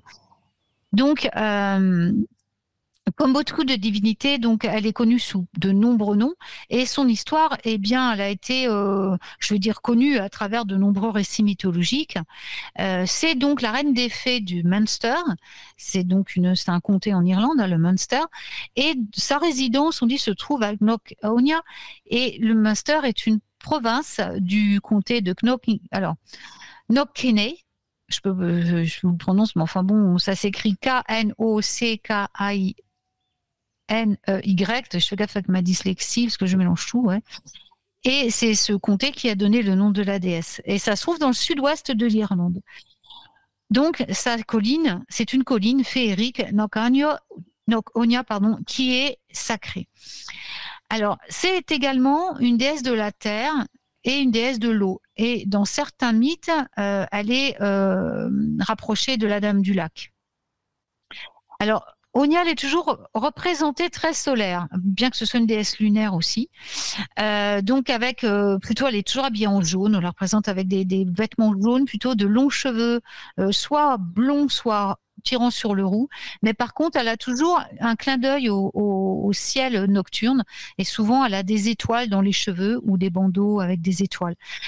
Et elle se métamorphose très souvent sous les traits d'une jument de couleur rouge. Alors, elle est donc... comment dire, il y a son récit mythologique dans laquelle elle est convoitée par un comte humain de Desmond qui l'a conquise grâce à un manteau magique.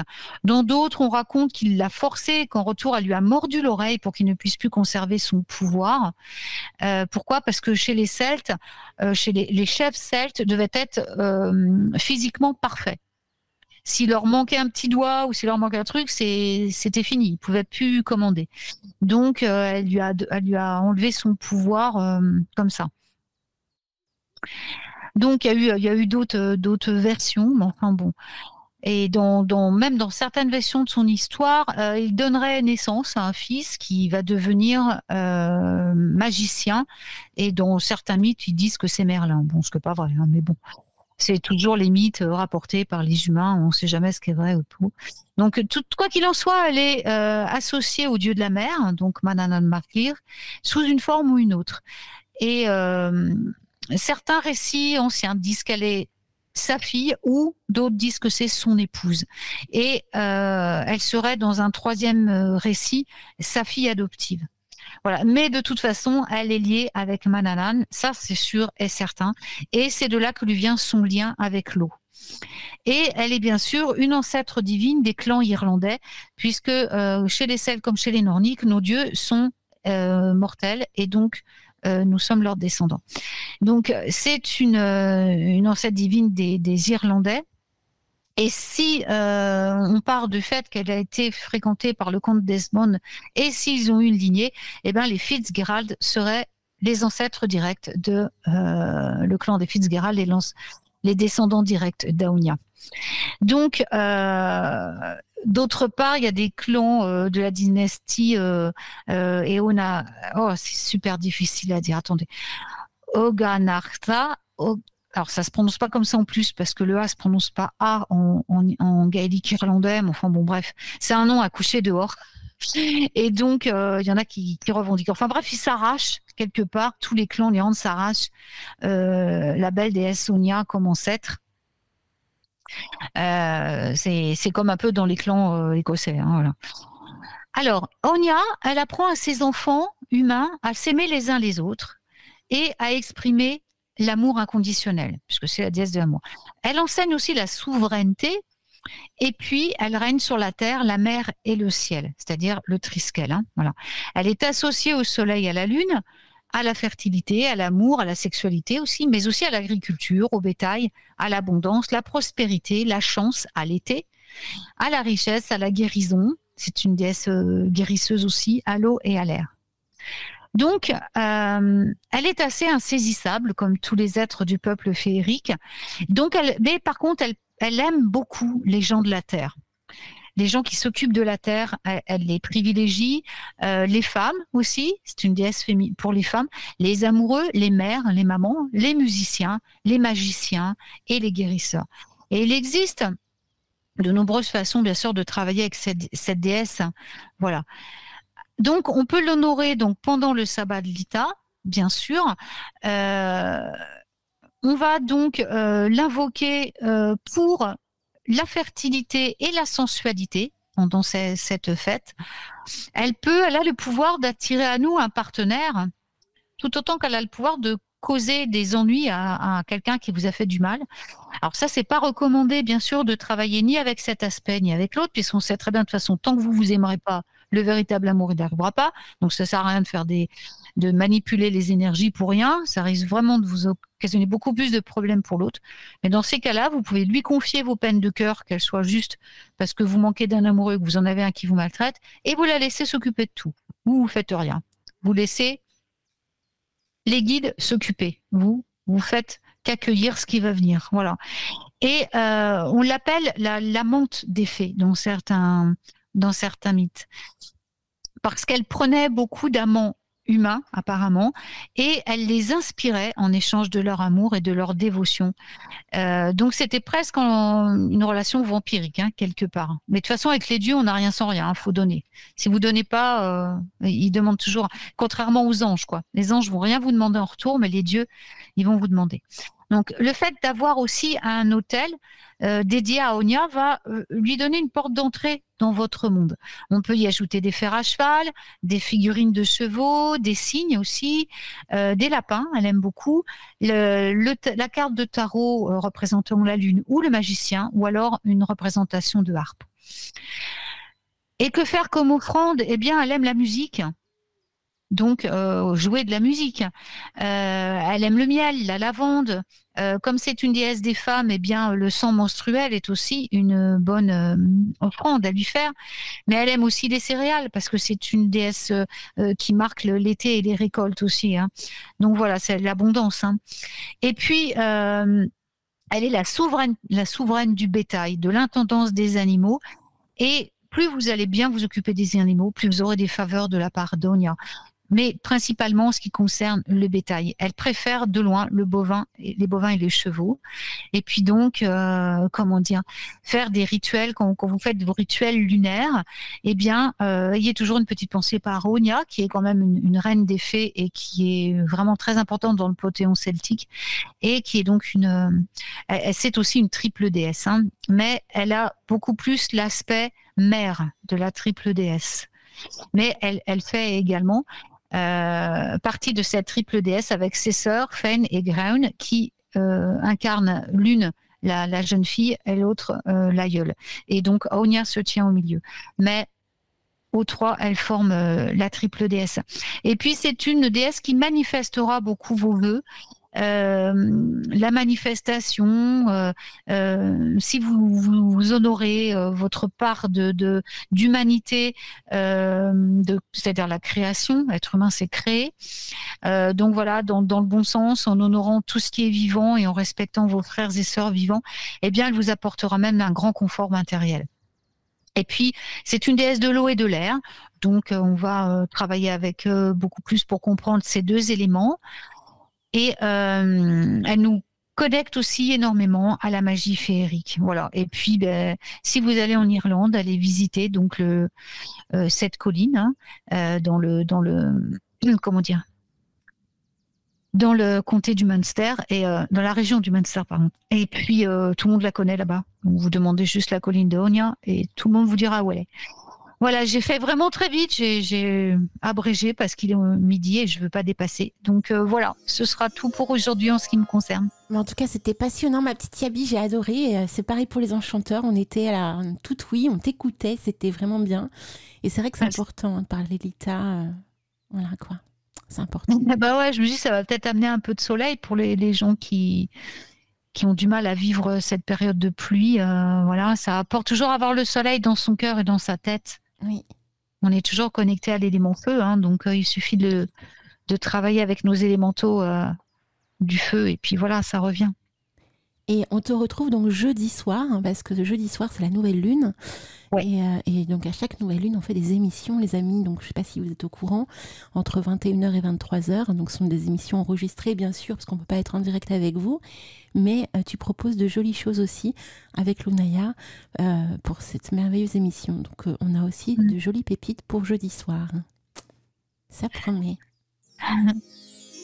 En tout cas, je vous remercie tous. Merci de m'avoir permis de faire cette chronique. Merci Alila. Et puis, je souhaite à tous les enchanteurs un merveilleux été, même si on n'y est pas encore, puisque voilà, la saison d'Antasia va se terminer. Oui. Et puis, j'ai hâte de vous retrouver la prochaine saison. Et oui, retour en septembre. Et en plus, tu vas être là pour le premier live de la rentrée. Oui, tout à fait, oui. Écoutez, en tout cas, je vous embrasse tous très, très fort. Alina, je te remercie beaucoup. Je vous fais encore des gros bisous. Très beau mois de juin à tous. Très belles vacances à tous. Et plein de soleil, plein d'amour et plein de magie à tout le monde. Merci. Et puis à tout bientôt. Gros bisous ma petite Yabi. Bisous ma petite Alina. Avant qu'on se laisse les amis, donc n'oubliez pas ce soir la croisière folk avec Eric Cooper entre 20h et 21h. Et à partir de 21h, eh bien on a l'émission Faut qu'on en parle entre 21h et 23h avec un merveilleux sujet comme d'habitude. On vous souhaite un très très bon week-end magique enchanteur. Si vous avez raté le début de cette émission, elle sera donc en rediffusion cet après-midi entre 16h et 18h. Et sinon en replay vidéo donc demain en fin de journée sur notre chaîne YouTube Antasia TV. Donc au passage, plein de bisous à tous les abonnés de la chaîne YouTube et on vous remercie pour vos abonnements. Vous êtes de plus en plus nombreux à vous abonner, donc merci à vous. Plein de bisous ma petite Yabi et très bon dimanche à toi. Ciao les enchanteurs.